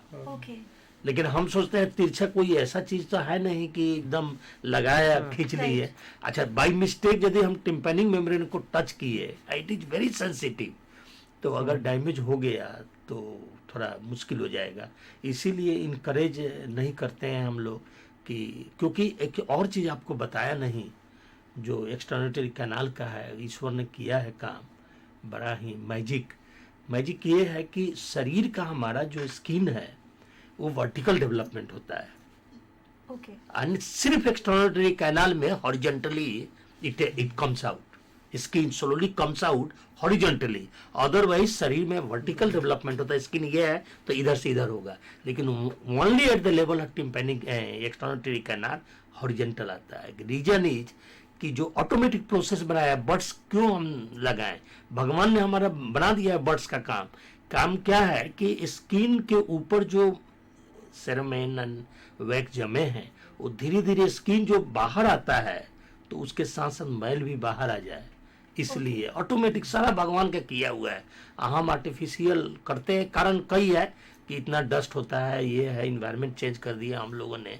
Right. तो otherwise automatically it should come out and sometimes it comes also. Yes. Wax देखिएगा फॉल्स हो जाती है, it Exactly, falls. So reason is that कि ये धीरे धीरे वो भी एक फंक्शन है एक्सटर्नल कैनाल का. एंड टिम्पैनिक मेम्ब्रेन इंपॉर्टेंट है. इसके बाद हमारा आता है मिडिल ईयर. मिडिल ईयर जो है, मिडिल ईयर में इंपॉर्टेंट मिडिल ईयर है कि इसमें बहुत सारे हैं. एक ट्यूब होता है जिसको स्टेचियन ट्यूब बोलते हैं, इंपॉर्टेंट है, हम लोग डिस्कस करेंगे. उसके बाद विंडोज होते हैं, ओवल विंडो, राउंड विंडो, और उसके बाद हमारे बोन्स होते हैं, और उसके बाद हमारे मसल्स होते हैं. तो ये जानना हमें जरूरी है. ये सब सीधा सीधी नहीं है, ईश्वर का बनाया हुआ. हम एक डायग्राम देखें, यहाँ पर बोन्स के बारे में बता रहे हैं. स्टेचियन ट्यूब मिडिल ईयर का ये दिखा रहा है. स्टेपिस 3 मुख्य रूप से बोन है, मलियस, इंकस, स्टेपिस, और अलग अलग हम देखेंगे. ये दूसरा एक शेप है जो मलियस, इंकस, स्टेपिस ये सारा दिखा रहा है. उसके बाद दूसरा एक उसी का है. तो ये मैं स्टेचियन ट्यूब का यहाँ बोलना चाहता हूँ कि from it is a tube which opens or starts from the nasopharynx, back of the nasopharynx, and opens in the middle ear, or we can say from middle ear it comes, anterior wall of the middle ear it starts and comes behind the nasopharynx. So ये 3-4 चीजें हैं. जैसे मैं sneezing करते हैं, all the time this tube is closed. Swallowing करें, yawning करें, sneezing करें, या कोई हम एक्सरसाइज करते हैं, that time only it opens, otherwise it is closed. और सर मैं एक चीज पूछना चाहूंगी, जैसे एयरप्लेन में we have read that there is active opening of Eustachian tube. Why is that so? when we take a flight, Yes. why is that so that there is an active opening of eustachian tube? क्योंकि madam जो हम flight में जब करते हैं तो जो air pressure होता है, एयर प्रेशर होने से जो यूस्टेचियन ट्यूब, जिसे अभी सर ने बोला ना कि ओपनिंग होता है और क्लोज होता है, तो उस समय होता है क्या कि यूस्टेचियन ट्यूब जो क्लोज होता है और हवा का, हम नॉर्मल सिचुएशन से जाते हैं, वहाँ का एक पूरा इन्वायरमेंट प्रेशर बनता है, और उस प्रेशर में जब क्या होता है कि इंडिविजुअल लोगों का, हर लोगों का वो पेन नहीं होता है, हर लोगों का अनकंफर्टेबल नहीं होता है। जिनका स्टिचियन ट्यूब थोड़ा सा फंक्शन पूरा नहीं अप्रोप्रिएट करता है या थोड़ा कमजोर रहता है, जिसके कारण उनको पेन होता है या अनयूजुअल होता है, उसमें आप देखिएगा कि फिर सोलोइंग चाहे यामिंग जब करते हैं तो उनका जो पेन है रिड्यूस हो जाता है, क्योंकि जो स्टिचियन ट्यूब है वो फिर खुलने लगता है और बंद होने लगता है, तो उसमें नॉर्मल फंक्शन जो प्रेशर है वो ठीक हो जाता है, तो उसके बाद फिर वो अपने आप को रिलैक्स करने लगते हैं। तो बेसिक है कि जो साउंड प्रेशर जाता है एक, तो उसमें वो प्रेशर नहीं बर्दाश्त कर पाता है, जिसके कारण पेन होने लगता है। Okay. So up till now we have discussed about the outer ear, which has three parts: the pinna, the external auditory canal, and the tympanic membrane. Then we discussed about the middle ear, and we have been discussing about the eustachian tube. We'll carry on with the discussion after a short break. See you after a short break.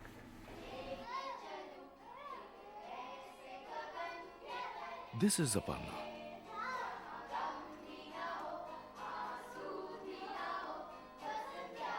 She loves chess and Shah Rukh Khan. Her best friend is Swati.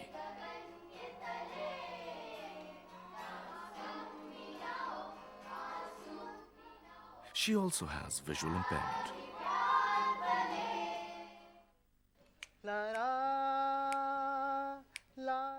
This is Neeraj.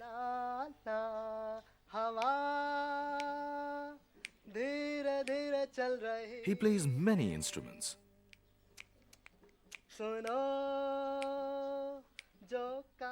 He loves Mohammad Rafi and cricket.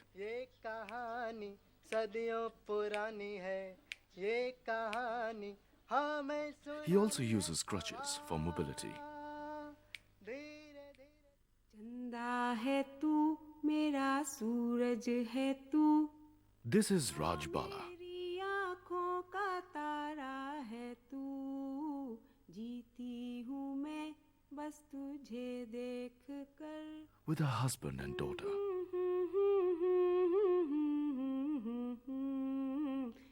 She loves cooking and watching TV. सूरज है तू, हाँ मेरी आँखों का तारा है तू। She also has cerebral palsy.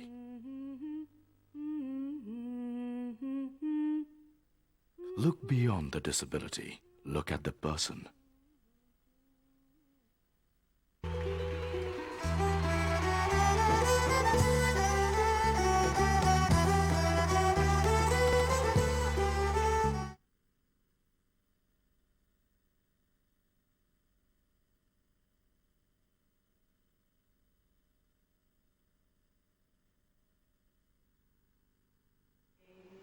हम होंगे कामयाब, हम होंगे कामयाब, हम होंगे कामयाब एक दिन।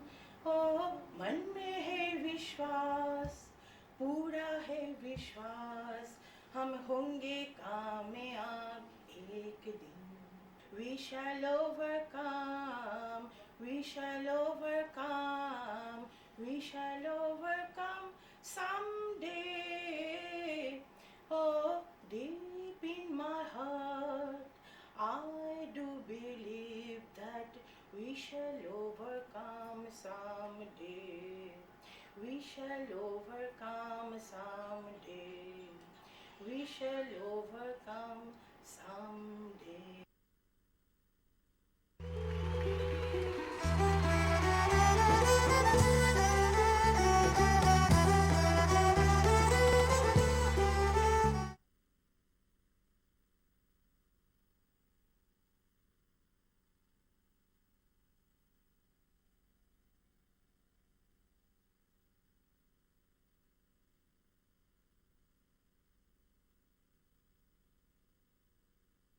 The state of knowledge exists.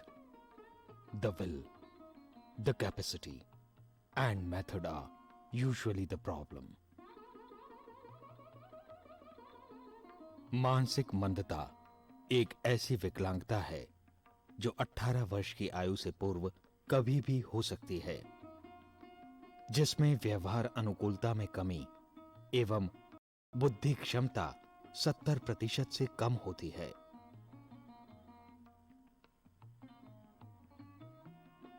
Alone we can do so little.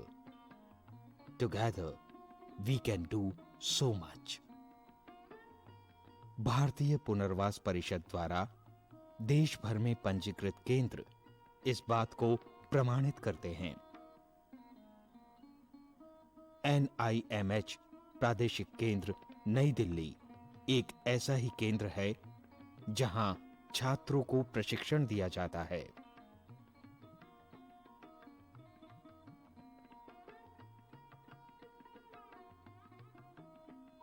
जिसके उपरांत वे मंदबुद्धि बच्चों की सेवा में नियुक्त होते हैं।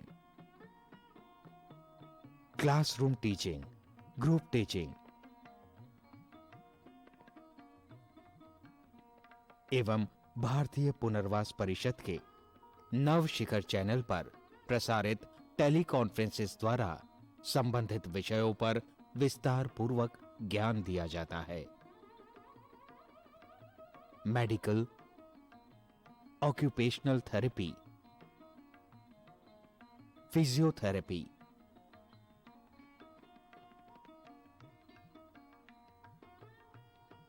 स्पीच थेरेपी,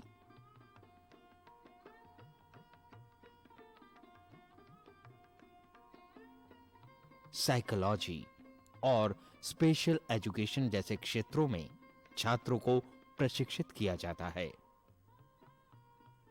प्रयोगात्मक अनुभव एवं अभ्यास के लिए टीचर ट्रेनिंग प्रोग्राम के उपरांत छात्रों को मंदबुद्धि बच्चों के साथ कक्षाओं में नियुक्त किया जाता है और इंडिविजुअलाइज्ड एजुकेशन प्लान का भी आधार बनाया जाता है, जिससे वे संपूर्ण शिक्षा एवं चिकित्सा शैली को समझ सकें। इस पूरे प्रशिक्षण कार्यक्रम के दौरान विद्यार्थी journals, newsletters, periodicals, charts, models, computer training एवं टेक्स्ट बुक्स का उपयोग कर सकते हैं। कहते हैं, keep your face to the sunshine and you can not see the shadow. इसी बात को ध्यान में रखते हुए विद्यार्थियों को सरकारी एवं गैर सरकारी संस्थाओं में नियुक्त किया जाता है, जहां वे मंदबुद्धि बच्चों के लिए निरीक्षण, प्रशिक्षण एवं अनुसंधान का दायित्व संभालते हैं। और इसके पश्चात ये विद्यार्थी इस प्रशिक्षण का उपयोग मंदबुद्धि बच्चों के सामाजिक एवं शैक्षणिक उत्थान एवं विकास में करते हैं और एक लक्ष्य की ओर आगे बढ़ते हैं। और फिर लक्ष्य कितना ही दूर हो, फासला नजरों का धोखा भी तो हो सकता है। वो मिले या ना मिले, हाथ बढ़ाकर देखो।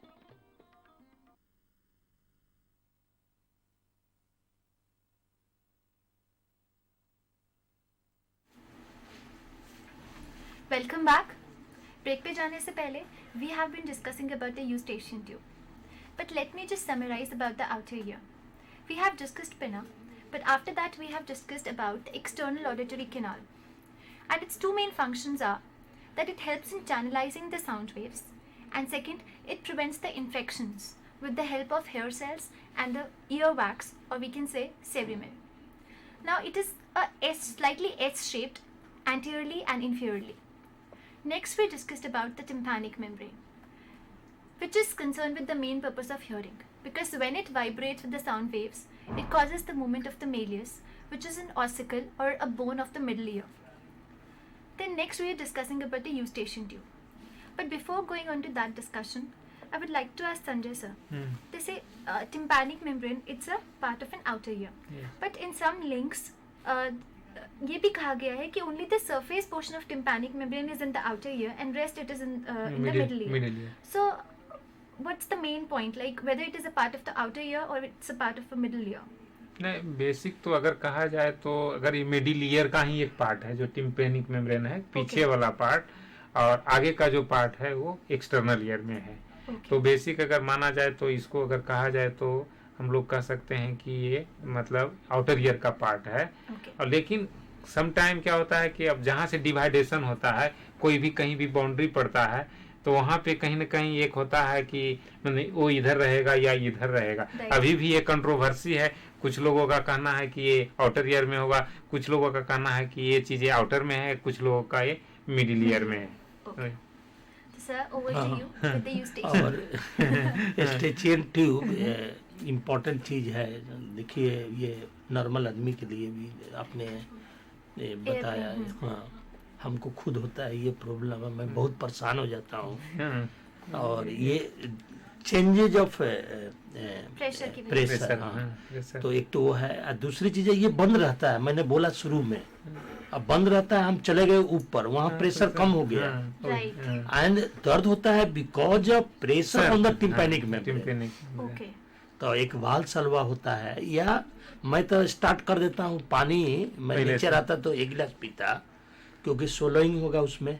तो मैं जैसे ही अंदर जाता थोड़ा थोड़ा शुरू करता हूँ, सो दैट जैसे जो ऊपर जाएगा वो खुलता रहे मेरा स्टेचियन ट्यूब, तो खुल जाएगा तो टेम्परेचर प्रेशर जो है हाँ प्रेशर है ये Adaptation हो जाएगा। इक्वल हो जाएगा। जी।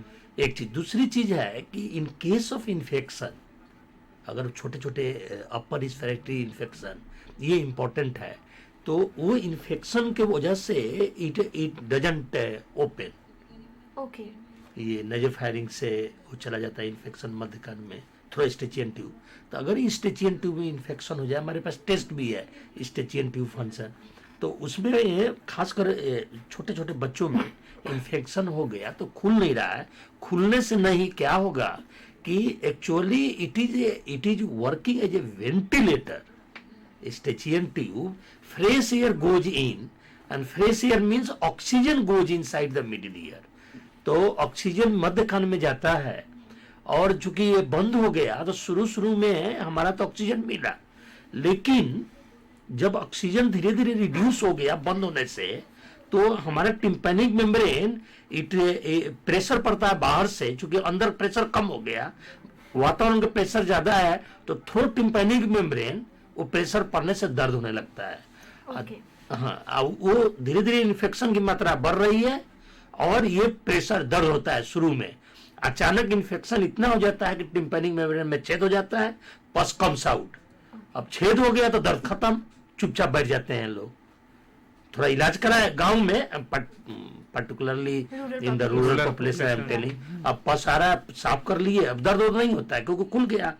स्टेचियन ट्यूब के द्वारा नहीं, थ्रू टिम्पैनिक मेम्ब्रेन, अब प्रेशर दे रही इक्वल प्रेशर, तो दर्द नहीं होता है। लेकिन इन्फेक्शन वो इमीडिएटली ट्रीट करना चाहिए हम लोगों को, otherwise the total function of the middle year damage हो जाएगा। और दूसरी इसमें ये मेन है वेंटिलेटर का function, Eustachian tube works as a ventilator.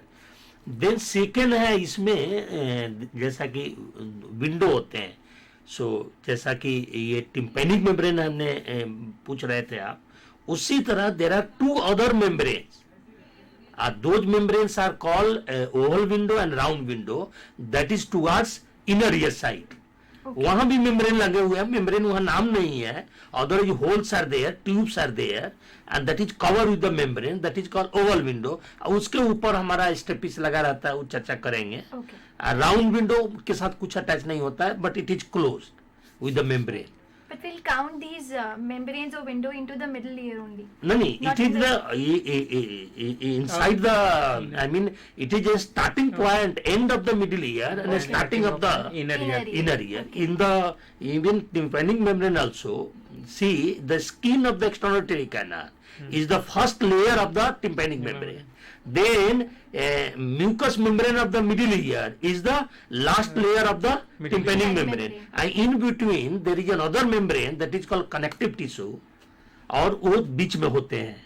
Okay. तो इसीलिए ये कोई मैंने एनाटॉमी फिजियोलॉजी में कहाँ है क्या स्ट्रक्चर, दैट इज इम्पोर्टेंट। इसको मध्य कान में बोले कि external ear, that is not That is not important. important. Right. हाँ। The main point is that only. हाँ, सो उसी तरह विंडो का कि वो चर्चा हम लोग करेंगे जब इनर ईयर बात करेंगे तो। लेकिन इसके अलावा दो मसल्स हैं, टेंसर टिम्पैनी एंड स्टेपेडियस मसल्स, इसमें मध्य कान में, इसका हम बता रहे हैं सब। एंड 3 बोन्स है, मलियस, इंकस एंड स्टेपिस। एंड ये तीन हमारा जो देख रहे हैं हम लोग, मलियस, इंकस, स्टेपिस स्ट्रक्चर जैसा कि दिखाया गया है, ये हम देख रहे हैं, ये है आपका मलियस का। इसमें हेड एंड नेक होते हैं, ये इम्पोर्टेंट चीज है, हम लोग चर्चा करेंगे। उसी तरह ये है आपका इनकस का, डिफरेंट डिफरेंट एंगल से दिखाया गया है। उसी तरह स्टेपिस का है, इसमें फुट प्लेट भी होते हैं, और ये तीनों का how it is connected. So And ये stapes is the smallest bone in the हाँ, body. Smallest bone in the body. And ये इसका ये सिर्फ बोन दिखाया गया है, ये हाउ इट फंक्शंस। सो ये tympanic membrane this side white वाला, and that side is the oval window, and foot plate of the stapes, and how it functions. The blue one is the oval window. No no हाँ हाँ, Okay. blue is the old window side, steppies Yeah, foot steppies, plate that is yeah. attached. And जैसा कि ये देखें, मैंने यहाँ लिखा हूँ कि why this system, muscles, two muscles, though, and inside the middle ear, actually initially only I should say it is a air filled cavity, and there are 6 walls: anterior, posterior, superior, inferior, lateral, and medial. So lateral में tympanic membrane, medial में these are the inner ear, oval window, round window, all these things. और आपका anterior wall में Eustachian tube. So like this some other structures are there, and this malleus of the bone which is attached with the tympanic membrane, and ये structure देखिए सीधा सीधा connection नहीं है from inner ear. एक bone रहता ईश्वर बना दिए रहते टिम्पैनिक मेम्ब्रेन से, और जोड़ देते इसमें सीधा सीधी बोन हिलना है, तो ये नहीं, ये रीजन है कि the energy, the sound energy which is in the form of waves, वो जब माध्यम था air Right. before a tympanic membrane, now it goes in the middle ear, माध्यम, that media changes, it becomes solid. कुछ part solid होते हैं, ये tympanic में सॉलिड है, Right. और कुछ हमारा एयर भी, अभी एयर से कोई लेना देना नहीं है वहाँ मध्यकान का, बोन के द्वारा ये मूवमेंट होगा, Right. तो इनर ईयर में जाते जाते कंप्लीटली माध्यम चेंज हो जाता है। So the energy at the tympanic membrane and energy at the inner ear हम कैलकुलेट करें विदाउट मिडिल ईयर, तो 40 dB का लॉस होगा। समझिए middle ear कि plays a ईश्वर ने very important मध्यकान का सो मेनी स्ट्रक्चर्स ये सीधा सीधा इनर ईयर से कनेक्ट कर देते, लेकिन उन्होंने नहीं किया, क्योंकि माध्यम चेंज हो रहा है। हम जब साउंड वेव्स हम दीवार में टकराएगा, तो because of this solid some portion will be destroyed, energy will be destroyed. So bones है एंड लिक्विड है इनर ईयर में, so this is going directly, so 40 dB loss is there, and that loss यदि सबको रहता तो आज जो हम बात कर रहे हैं उससे 40 dB ऊपर चिल्लाते सब आदमी। Right. लेकिन लोगों ने जाकर बोला ईश्वर से, फिर उन्होंने बोला कि नहीं घबराओ मत, मध्यकान हमने बनाया। शुरू में ये स्ट्रक्चर नहीं थे, ये जब देखे आप history, revolution, evolution of human being, ये सब नहीं थे मध्यकान and all this thing. So later on based on the principles of physics, lever system पर, लीवर सिस्टम में क्या होगा, less energy and more energy, Right. One side less energy and other side by system we can produce. So tympanic membrane big area and this side oval window small area, area difference, and plus the bone structure, it is in the oval window, liver system. This structure which is seen here, this is working as a lever. We can calculate length and into the area of the tympanic membrane, and this side length at the center point, and then area of the oval window, and both sides will be equal energy. But because of the difference, length is one side is longer, another side is smaller. So energy, that 40 dB loss is compensated. So middle ear works as a amplifier. Okay. It is a amplifier. अगर से जिसको middle ear, जैसे हम बोलेंगे middle ear में problem होगी, वहाँ पे अगर जैसे हियरिंग लॉस होगा, तो एम्पलीफिकेशन जो चीज है वो Oh, मतलब that is gone. That is gone. Simple. Right. Conductive loss, and only 40 dB loss will be there. Right. Not more than that. And So profound hearing loss, no. So people should not be sometimes loss हो गया जैसे damage ये वो तो नहीं 40 dB that one and 20 dB it is called normal. So maximum 40 plus 20 60 dB loss we can have. Okay. So teacher, why it is important to the teacher? Acha, here after that suppose by some means if I increase the energy 40 dB that loss is compensated by some means Okay. and same to the inner ear, so function is normal. Right. So child with the conductive loss, he will receive sound like any other normal child. But there will be 40 dB loss and 40 dB loss को हम hearing aid या other immediate medical होगा या surgical intervention that can be done. Otherwise hearing aid से sometimes medically surgically cannot be like suppose there is a congenital deformity of the middle ear, bones are not there or muscles are not there. So hearing aid is only solution. In that case teacher should understand and he can put a hearing aid. And child, we should treat the child like a normal child. Right. And other processing later on we will discuss in the inner ear, that will not be lost. So it is an amplifier and an important thing, only 40 dB damage will be there because of this, and even a complete damage of the, either with the damage of the middle ear, bones or Eustachian tube or any other system. Complete dismantling of the middle ear will maximum there will be a problem of 40 dB loss which was giving. But 40 रुपया देता था 40 रुपया नहीं देगा मेरे को, मर गया वो. अगर थोड़ा सा जिंदा है तो 20 रुपया नहीं देगा. 20 dB loss will be there. So that way teacher should management में ये बड़ा हेल्प करता है.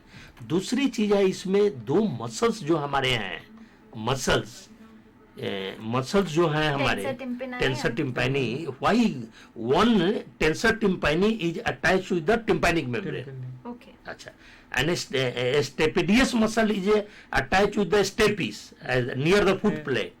So one mechanism is there when the sound is more than 80 dB, before sound reaches to the inner ear through 7 nerve reflex arc that is called, brain में जाकर पूरा नहीं brain stem में जाता है and sound comes through the 7th nerve, it comes to the this muscles innervated by 7th nerve. A 7th nerve is activated and contracts. Okay. If it is 80 dB higher intensity is there, then contraction of these muscles is there. Because of contraction, the movement of tympanic membrane and oval window is restricted. So that no more Safeguards. It protects. Brahma, Vishnu में तीनों लोग मध्य कान में है.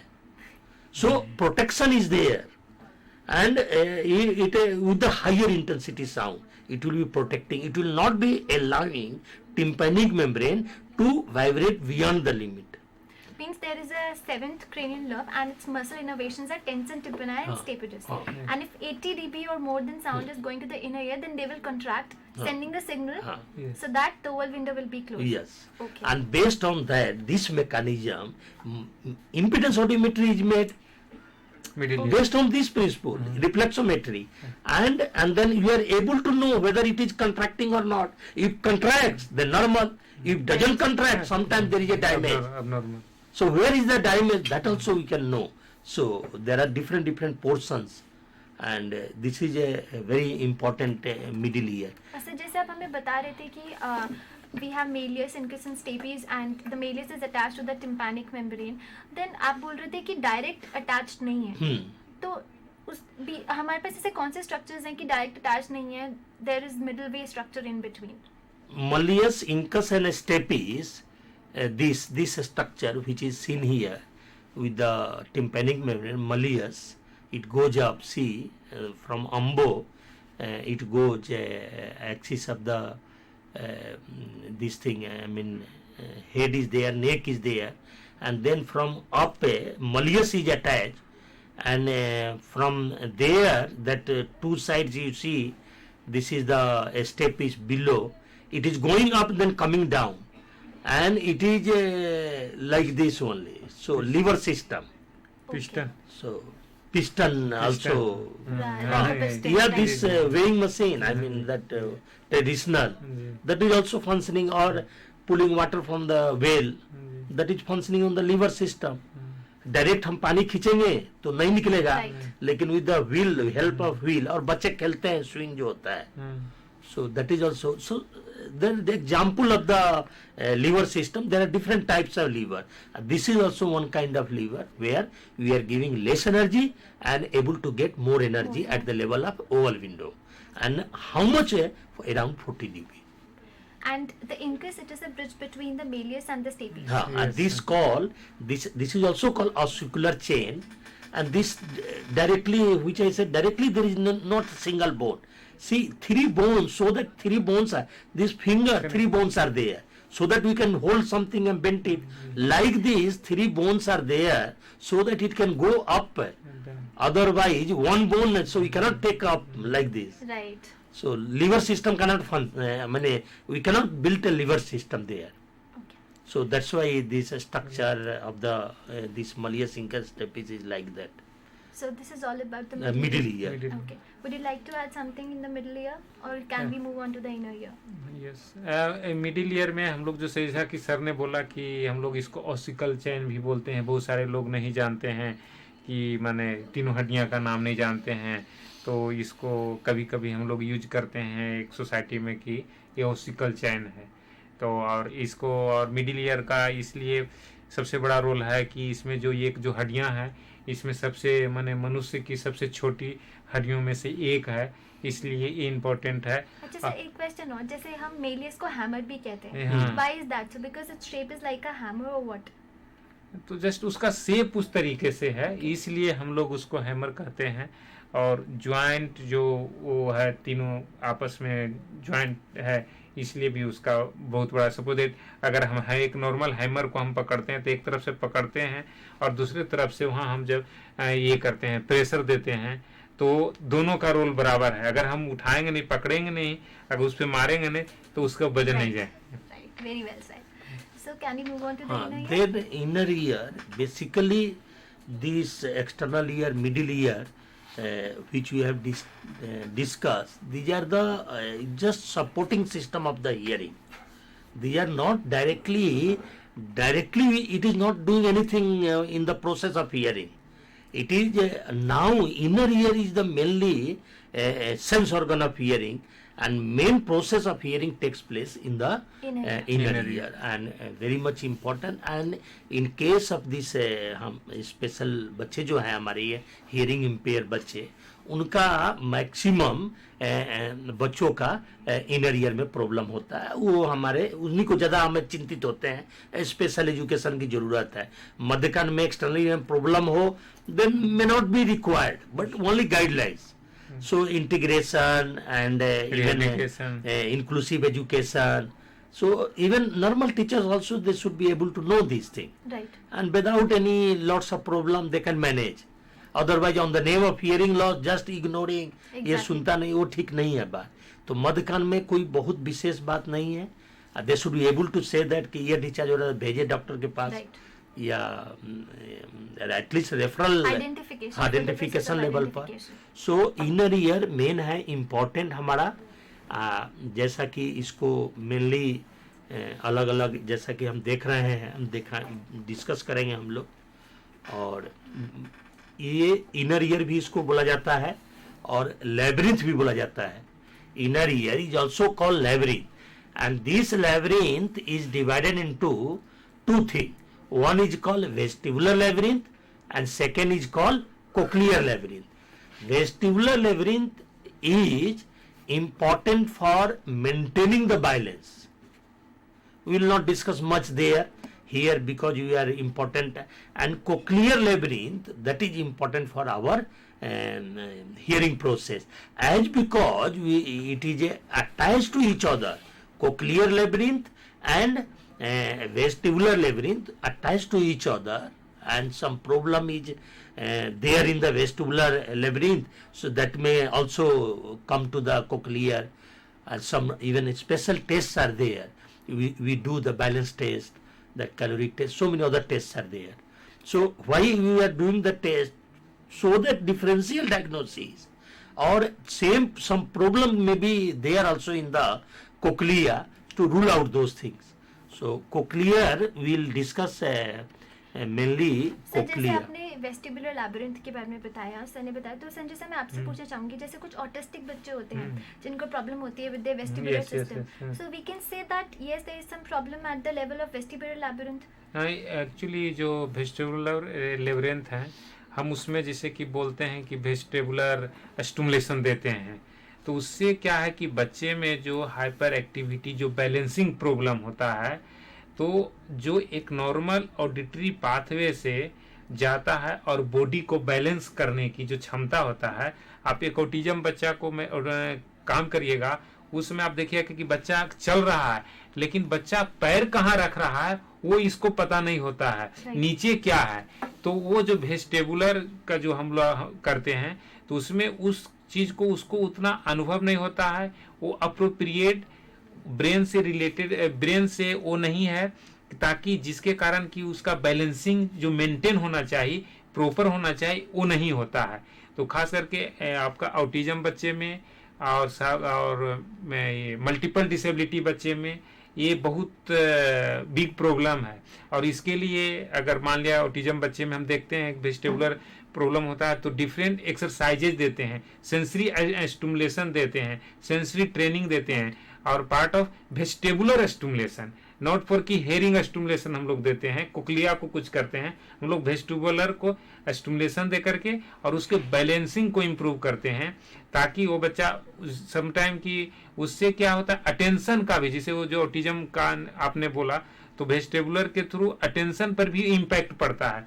Suppose that अगर बच्चा का balancing नहीं है तो उसका अप्रोप्रिएट अटेंशन भी हो, फिक्सेशन नहीं होगा अटेंशन। तो ये सब चीजें हैं कि जिसके कारण कि वेस्टिबुलर के द्वारा एक ऑटिज्म बच्चे को ये प्रॉब्लम होता है और उसके साथ साथ इस तरीके से मैनेजमेंट किया जाता है उसको स्टिमुलेशन दे करके। And also some children like to be on the swings like for the whole day. हाँ, तो उसको स्टिमुलेशन मिल रहा है तो वो हाँ, तो वो अच्छा लग रहा है उसको, तो इसलिए वो इंजॉय करता है और उसको अच्छा लगता है। और उससे क्या होता है, एक तरफ अगर बच्चा वो स्टिमुलेशन मिल रहा है तो उसका जो एक्सटर्नल बिहेवियर है, प्रॉब्लम बिहेवियर है, हाइपर एक्टिविटी है, तो एक तरफ हम स्टिमुलेशन दे रहे हैं तो ये क्या हो रहा है, एक तो एडेप्टिव बिहेवियर वो लर्न कर रहा है, दूसरा प्रॉब्लम बिहेवियर रिड्यूस हो रहा है, वो कुछ न कुछ सीख रहा है, ड्यूरेशन उसका जो सिटिंग ड्यूरेशन है वो बढ़ रहा है, अटेंशन का ड्यूरेशन बढ़ रहा है। तो पार्ट ऑफ वेस्टिबुलर ये सारा उसी का कमाल है। सब टेक्निक्स भी है जी हाँ सर, वेस्टिबुलर टेक्निक भी है, वेस्टिबुलर स्टिमुलेशन का there are different techniques for the particularly they are using in the autism बच्चे में उसका हियरिंग का भी, हियरिंग स्टिमुलेशन ऑटिज्म बच्चे के लिए, ऑटिज्म बच्चों के लिए। So we can say that yes, the problem is there at the vestibular level. That's why they are doing this. yes So up till now we have discussed about the middle ear and we have been discussing about the inner ear. We'll surely carry on with our discussion with the inner ear after a short break. See you after a while.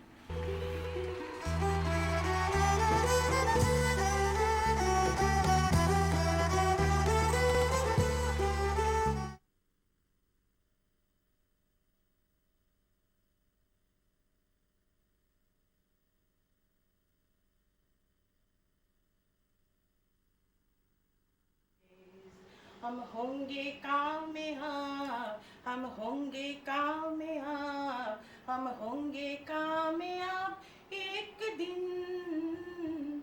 ओ मन में है विश्वास, पूरा है विश्वास, हम होंगे कामयाब एक दिन। We shall overcome, we shall overcome, we shall overcome someday. Oh, deep in my heart, I do believe that we shall overcome someday. We shall overcome someday. We shall overcome someday.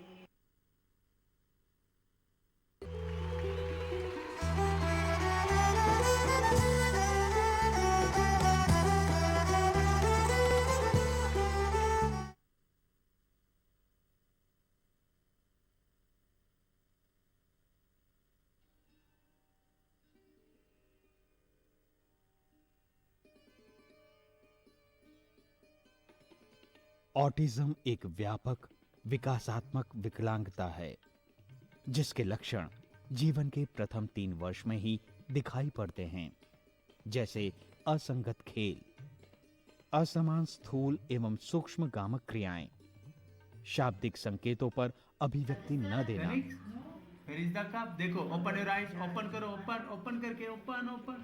नियमित कार्यक्रम परिवर्तन का विरोध करना एवं अवलोकनीय शारीरिक उच्च स्तरीय या निम्न स्तरीय क्रियाकलाप।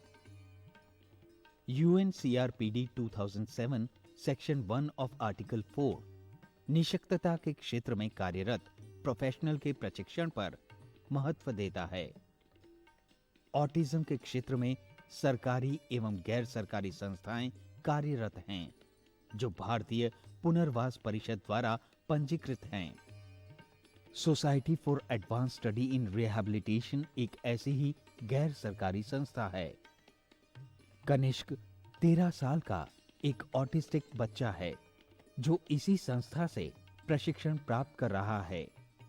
असंगत क्रियाएं, कार्यकलापों में निरस्ता,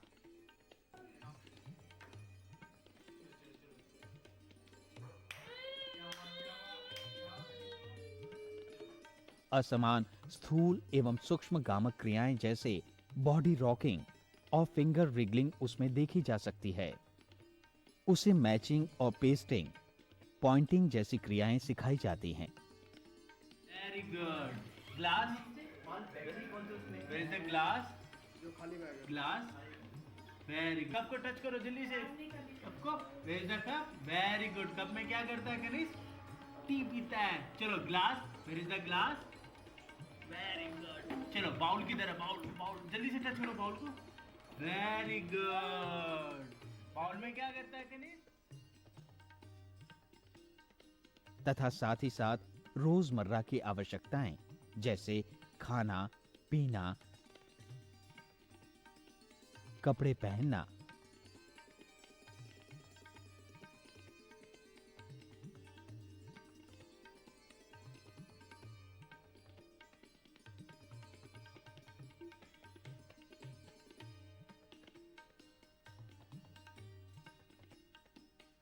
और व्यायाम संबंधी प्रशिक्षण दिया जाता है।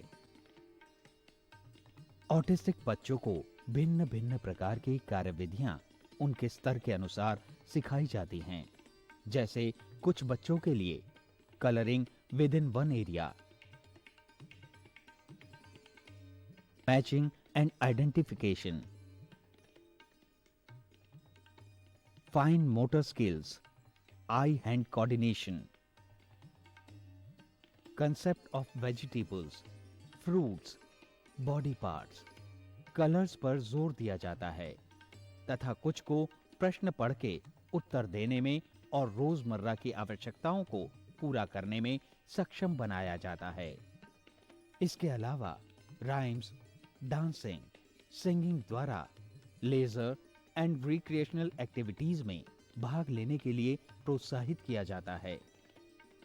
इन सभी कार्यकलापों एवं प्रशिक्षण का एकमात्र उद्देश्य उन्हें स्वनिर्भर बनाना है, ताकि ये डगमगाते पांव सक्षम बन जीवन के एक एक पायदान पर दृढ़ता से आगे बढ़ें और अपनी मंजिल को पा लें। एक तारा टिमटिमाता, उसने आकाश को छू लिया। एक लौ जली कहीं, उसने अंधकार को मिटा दिया।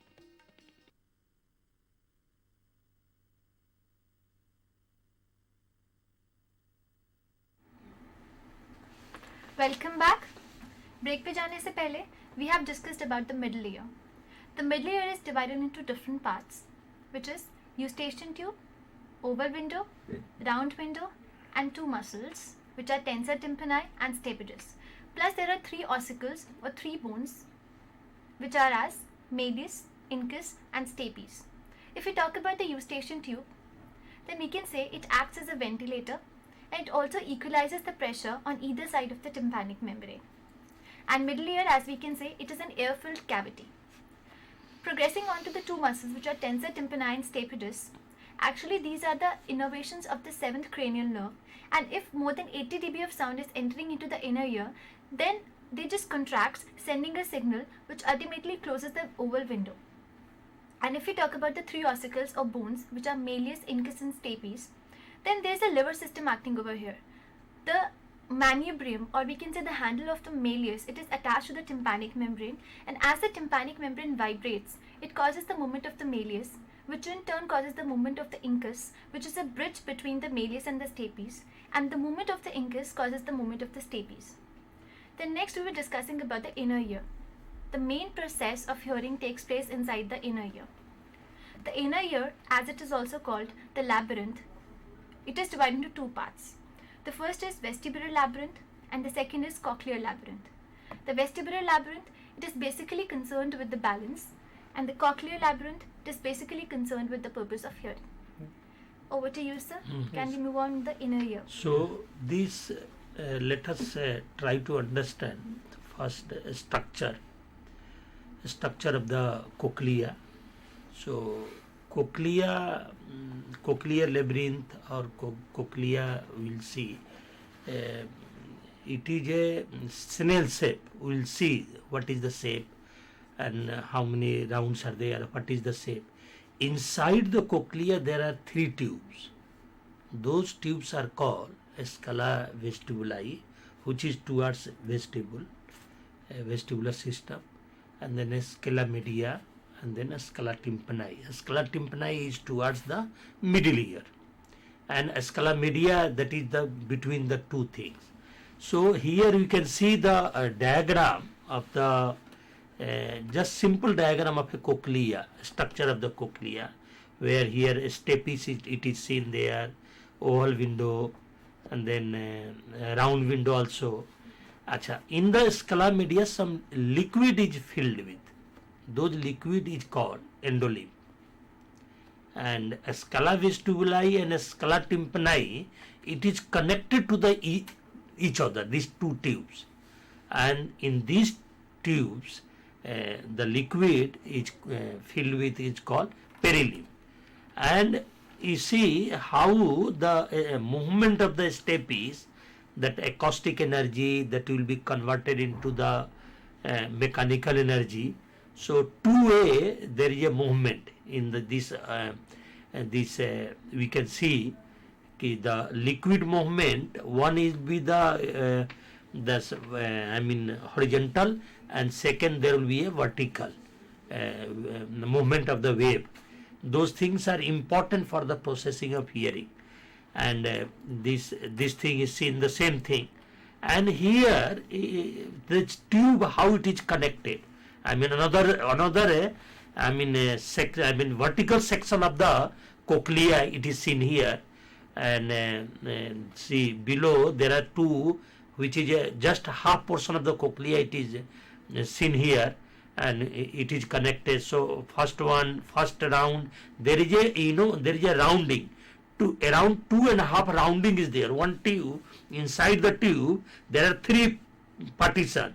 Okay. There is one tube, inside this there are 3 partition. One is called a scala vestibuli, one is called a scala tympani, and in between these 2 scala media. And when you cut it, this is seen here. So and so, like you said, the perilymph and the endolymph. So is there any specific function of these liquids, the perilymph and endolymph? Perilymph and that chemical structure is different in both. And sodium, potassium, these ions are there. Actually, we are reaching there only. Actually, in other words, cochlea is called biological engineering system. You can imagine any engineering system, and everything is happening in the cochlea. That's why it is said to be organ of hearing.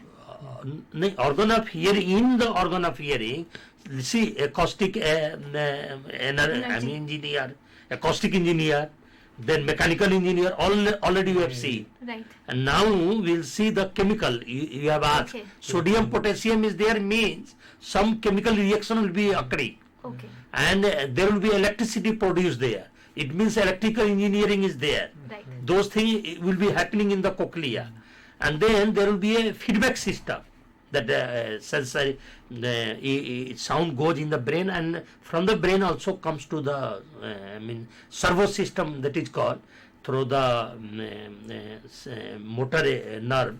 There are two parts of the nerve, sensory nerve of the auditory nerve and this motor nerve. Through motor nerve the information from the brain comes, and it comes very, we cannot understand, but sound comes. Okay. So the servo system, it is helping to the cochlea, so that servo system, servo engineering. So like this there are so many engineering system which is working in the cochlea, and that's why it is called biological engineering system. And the sodium potassium ion changes will be there, that will be reacting, sparking will be there later on. That's why those things are there. So you see here the shape of it is a shape of the snail shape, this cochlea, and round is there, first round, second round and third round, and at the end where the scala vestibuli and scala tympani meets, that point is called helicotrema, and there it is very narrow, that space is very narrow, tube space, diameter of the tube, it is meeting, scala vestibuli and scala tympani meeting together, and that portion is called helicotrema. And there is a bone modulus that is called, on that bone nerve fibers are there, and within that bone it is making round. Okay. So those The things nerve also, fibers. nerve fibers will be inside the bone and coming out, and that fibers will be there. So when there is a discharge or a sparking, so these fibers will be through the synapses are there, it will be receiving that electrical energy. So we'll see how those things are happening, and see these we have talked about the different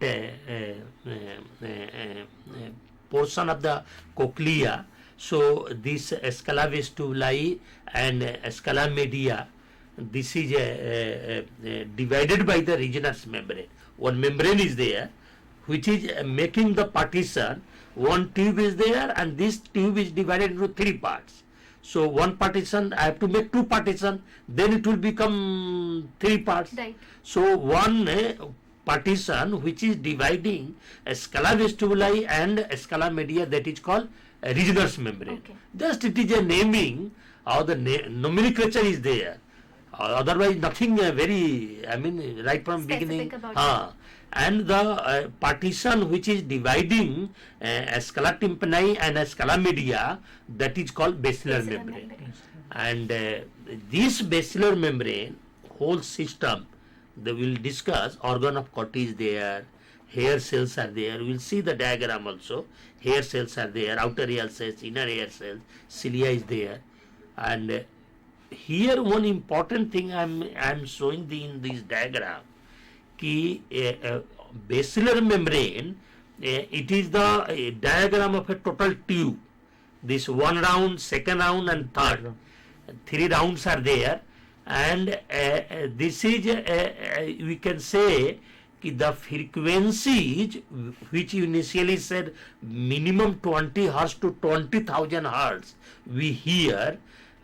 Basilar membrane length is around 35 millimeter, and this 35 millimeter length is representing the frequencies right from 20 Hz to 20,000 Hz, and which is seen here in the diagram. It means if you know the structure of these, and suppose in the clinic, audiology clinic, on the audiogram also you can see that 250 to 8,000 that is seen there, and a threshold is seen. It means that piece of paper of audiogram is not the piece of paper. That is the, if you know the structure and function of cochlea, we can tell ki what is the condition of the 8,000 Hz. Yes. It means not 8,000 Hz. Cochlea. Which portion of the cochlea, basilar membrane is damaged or not damaged, or how much damage. Right. So audiogram simply they are mugging and passing the exam is no useless. This structure is represented on the audiogram. Exactly. And that our teachers should understand. And planning, audiogram will tell the which portion of the basilar membrane is intact, which is damaged, how much damage, and then accordingly they can plan what to do, where to place, what type of method is to be used. Those things will be reflected. So this structure you can see in the diagram, 20 Hz to 20,000. This is represented here. And now I am showing in this you can see there is a basilar membrane. This is the scala media. Inside the scala media, all the main organs which is going towards finer and finer. So inside the scala media there is a basilar membrane. Over the basilar membrane, which is seen here, there is a organ of Corti, and there are hair cells. Hair cells means there are 3 inner hair cells, one is the outer hair cells. There is a rows of hair cells. So around 35, 12,000 number of hair cells is around 12,000 outer hair cells, and around 35,000 inner hair cells are there. You know, जो खेती करते हैं हम लोग, जैसे मेड़ बनाते हैं, चाहे आलू की खेती रोज बनाते हैं, उसी तरह बने हुए रहते हैं on the basilar membrane all around from base to apex. See, towards the middle ear, the portion of the basilar membrane is called base, and towards the helicotyma, apart from the middle ear, that portion is called apex. So base side represented by high frequency, and apex side is represented by low frequency. Those things that was shown in the earlier diagram.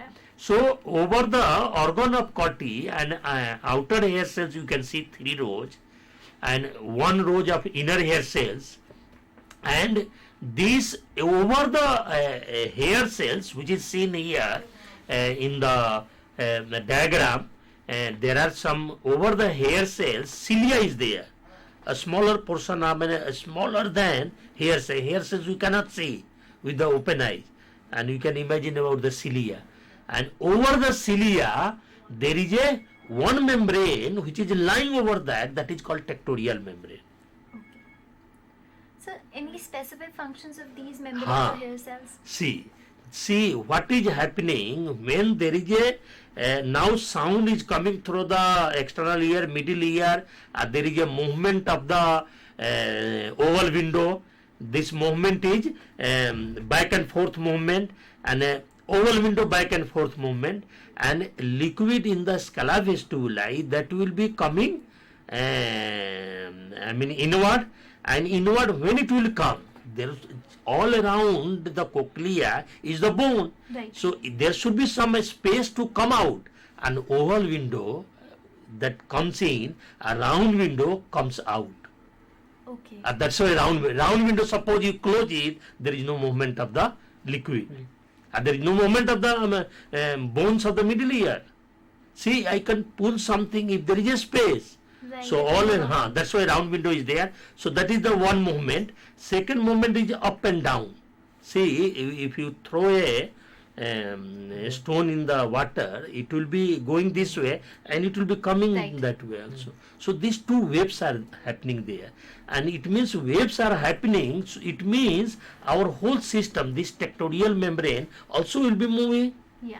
And here cilia is there, and this movement is there. Right. And below the cilia, when it bends, here also liver system is what happening. Yeah, and there is a hole. When it is straight, this hole is closed. When it bends, hole is opens. Okay. And inside some chemical is there, some liquid is there. When it opens from this endolymph, that endolymph portion goes inside, and there is a sparking. Yes. Okay, that's why the cochlea is said to be the biochemical engineer. Yes. A sparking electricity is produced. Those electricity through the nerve fibers, which is depending upon which portion of the basilar membrane is a spark. Again, depending upon the frequency which I have sent in the ear, those portion will be a spark. Not that all at the same time. Okay. That's why, because earlier lots of understanding was not there, when they minutely understood scientists, hearing scientists, then cochlear implant with the help of Right. electronics engineer, and those hearing aid does not do all these things. Right. So that's why we say hearing is not the replacement of the hearing system. Exactly. And cochlear implant, they are trying engineers to replace the function of cochlear engineering system. See, it means, in other words, we can say this cochlea is analyzing the frequency. Right. It is sending the information which sound is coming from the environment and it is going in the brain. Right. It means कि auditory training I am planning and difference of frequency I am planning, different frequency, and I do not know what is the damage. Suppose high frequency is totally damaged, I am discriminating between high frequency and low frequency. sound. If it is totally damaged, my work will be useless. Exactly. See, totally damaged, and I am asking cochlear to discriminate. So that I should understand that, and that's why this function. So it is called a frequency analyzer. Cochlea itself. Cochlea itself is an analyzer. It is analyzing which frequencies of the sound is coming, and accordingly, there is no tonotopic organization. We say the thing happening at the cochlea, the same thing will happen, same function at the brainstem and up to the cortex. Same, there are a system is there. So cortex also, not that all the information at the one point it is reaching. A different map is there. One mat is there, and low frequency, high frequency. Then only you can understand. See, so minutely different sounds from the environment, and particularly a speech. See, earlier there was no speech. 2 lakhs years it took to get a language, human being. 2 lakhs years after the evolution of human being, 2 lakhs there was nothing. No speech, no language. A speech was there, sound was there. The sound is not the speech. Exactly. They used to say. So 2 lakhs God has taken to all these things, change the system and make the brain and understand. And that's why long language came later So on, we and can- needs also. So this is the one frequency analyzer. Same wave I said. Higher intensity you give, higher wave. Right. So that will be representing the intensity of the sound. And that information also goes through the nerve in the brain. So it is, in other words, it is a intensity analyzer, Right. frequency analyzer, and then time. Time in analysis is not done here. It is done in the nerve fiber. Then a sparking rate. That firing will be there. So what is the rate of the firing? And that will be calculating the timing. So you know the sound, 3 function of the sound. One is the frequency. Second, 3 components of the sound. Basic of the sound is frequency, intensity, and time. Right. And these 3 things, analysis is being done. It means some of the thing is happening at the cochlear level and higher level also. We will see time permits at the level binaural system, this, that, so many things are happening. But cochlea is important, and teacher must know this.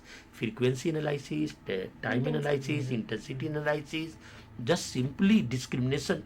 After the cochlear implant, we are giving the auditory verbal therapy.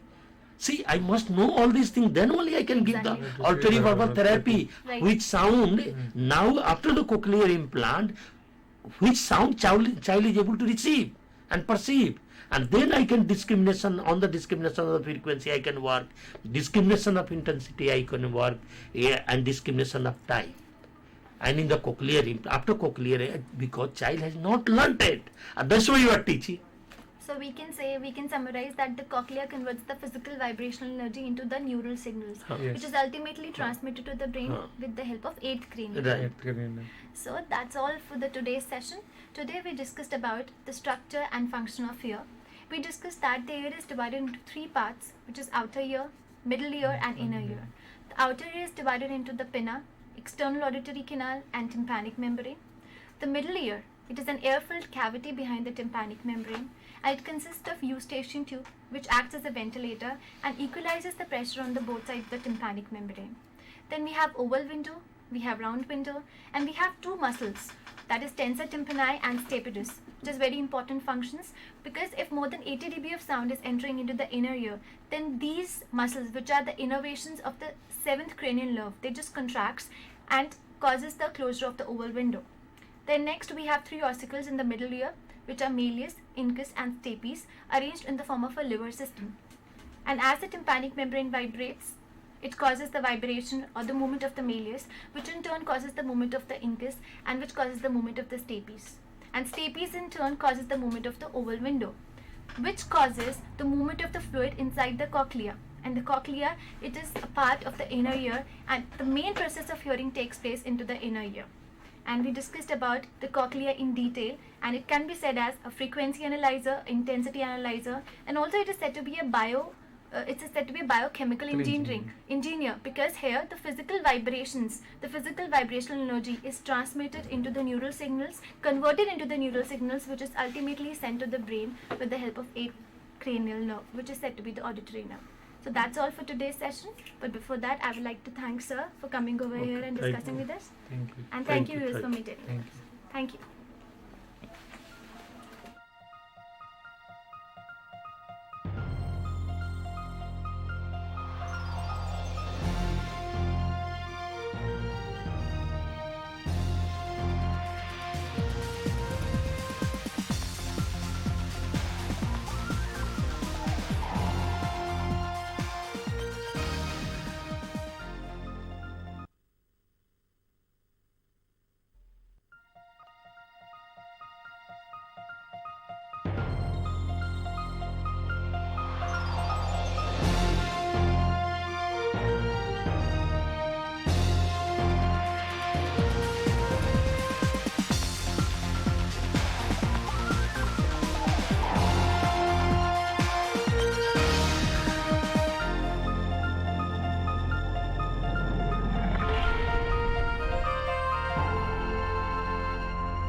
or these children bring to their classroom is truly a school which I would say ताकि उनको is really बचपन से ही following ये the महसूस principle हो of कि वो IE समाज का or एक inclusive अटूट अंग है. education.